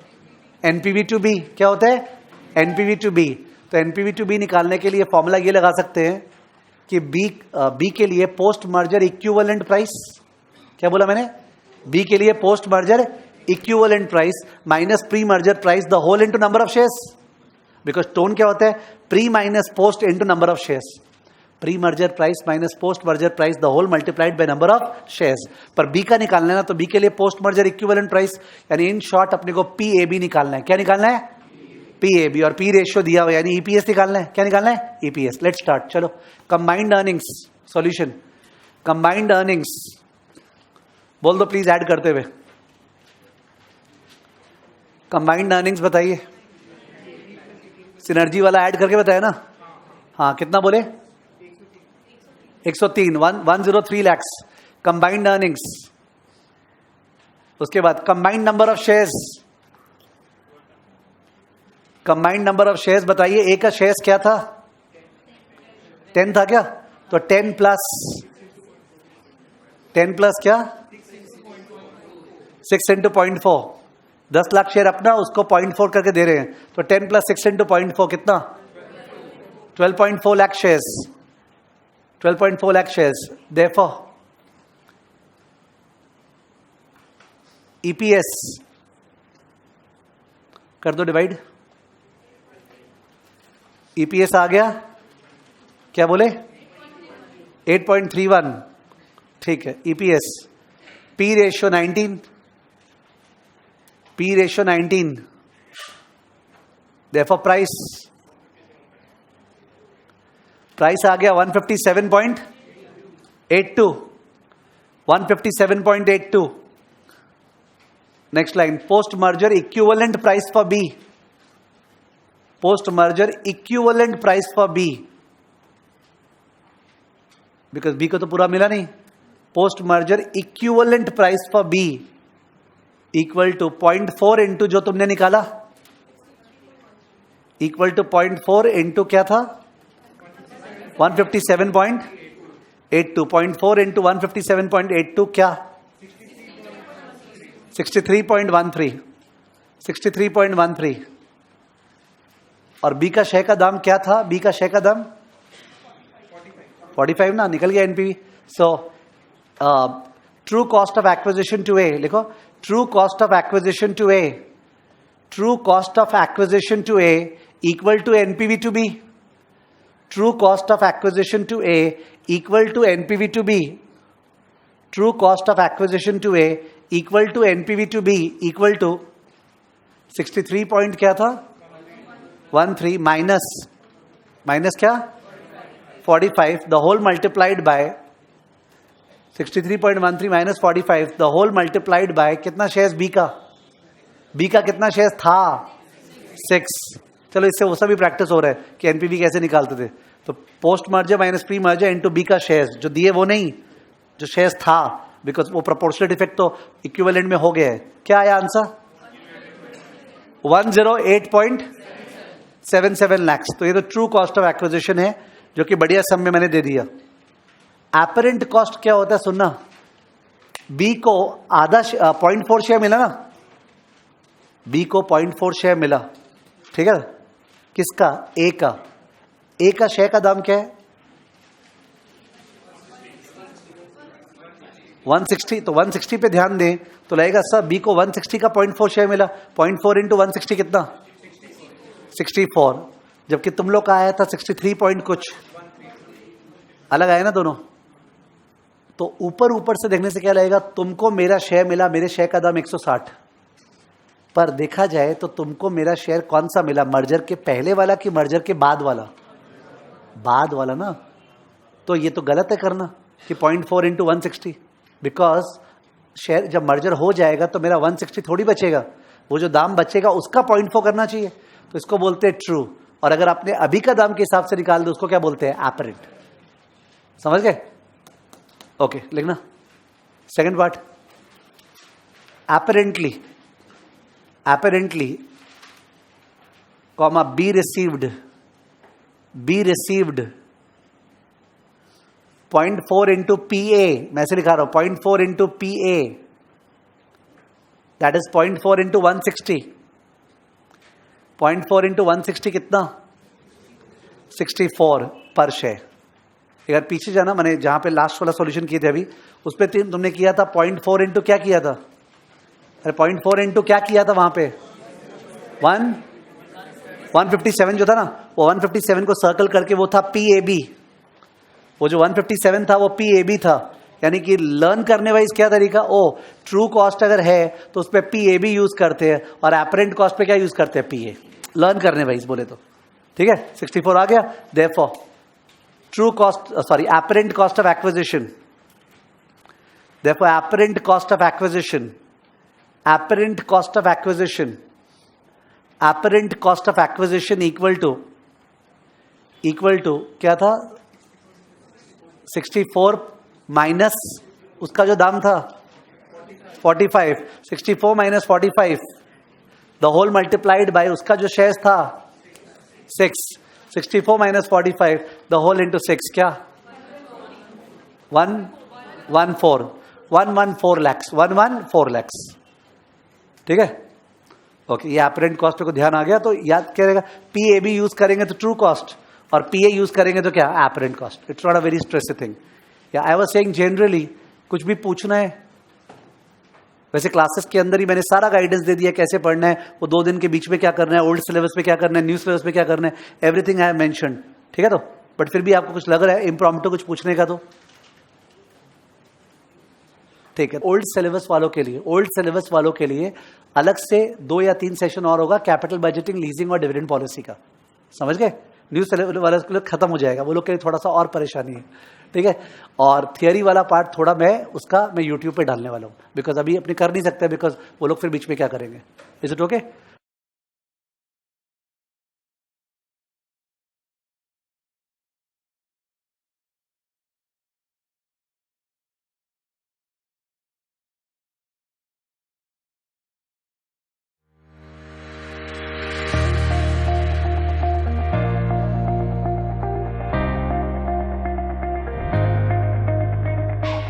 And encouragement are those vital nutrients. They're like the water, that nutrition that nourishes the plant of success.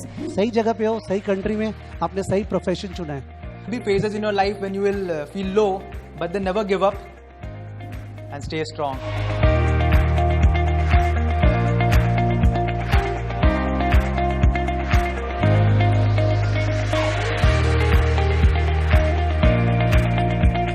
There is no shortcut to success. Seriously, there is no shortcut.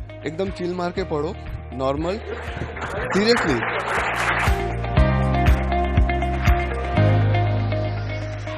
मेरा एक ही मंत्र था, जो सबकी कमजोरी है उसको अपनी ताकत बना लो. आप कितने घंटे पढ़े is not the main thing. It's about आपने उस घंटे में कितना अचीव किया.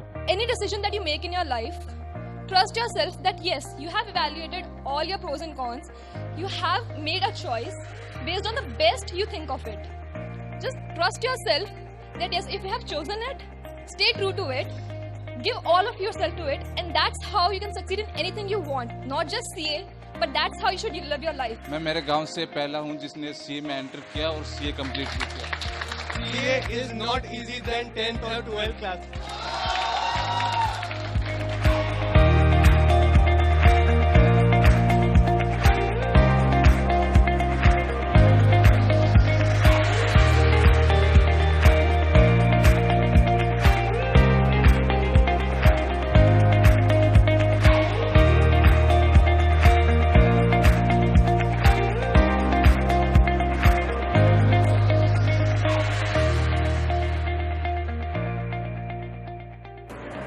Sir Saral Educational Institute की much awaited felicitation ceremony for the top rank holders of the country बस खत्म हो चुकी है और अब हम एक एक करके हमारे स्टूडेंट से बात करें किस तरह उन्होंने इंस्पिरेशन ली है हमारे टॉप रैंक होल्डर से. बहुत ही प्रोडक्टिव था, कंस्ट्रक्टिव था, and after speaking to the rank holders, we have learned new strategies to prepare for our inter and for our CA course. एक चीज ये सीखी कि कभी मार्क्स के पीछे मत भागो, यही एम है कि अच्छे से पास होना है, जितना अच्छा हो सके, आगे सब अपने आप. Sanjay Sir's method is like one of the best methods. It's a really frank method, and the way he teaches is a very informal one. So students kindly get to know the concept really well. And all the rank holders said that the notes are really well, and just study the notes and you clear the exams really well. That's it. Today I learned that आप जो deserve करते हो उसके लिए prepare करो, marks के बारे में मत सोचो, मार्क्स तो झक मार के आएंगे। इनसे मिलके पता चला कि मतलब पढ़ाई कैसे आगे करना है, मोटिवेशन भी मिला कि वो टेलर के बेटे होकर कि जब रैंक 1 ला सकते हैं तो हम भी ला सकते हैं मतलब।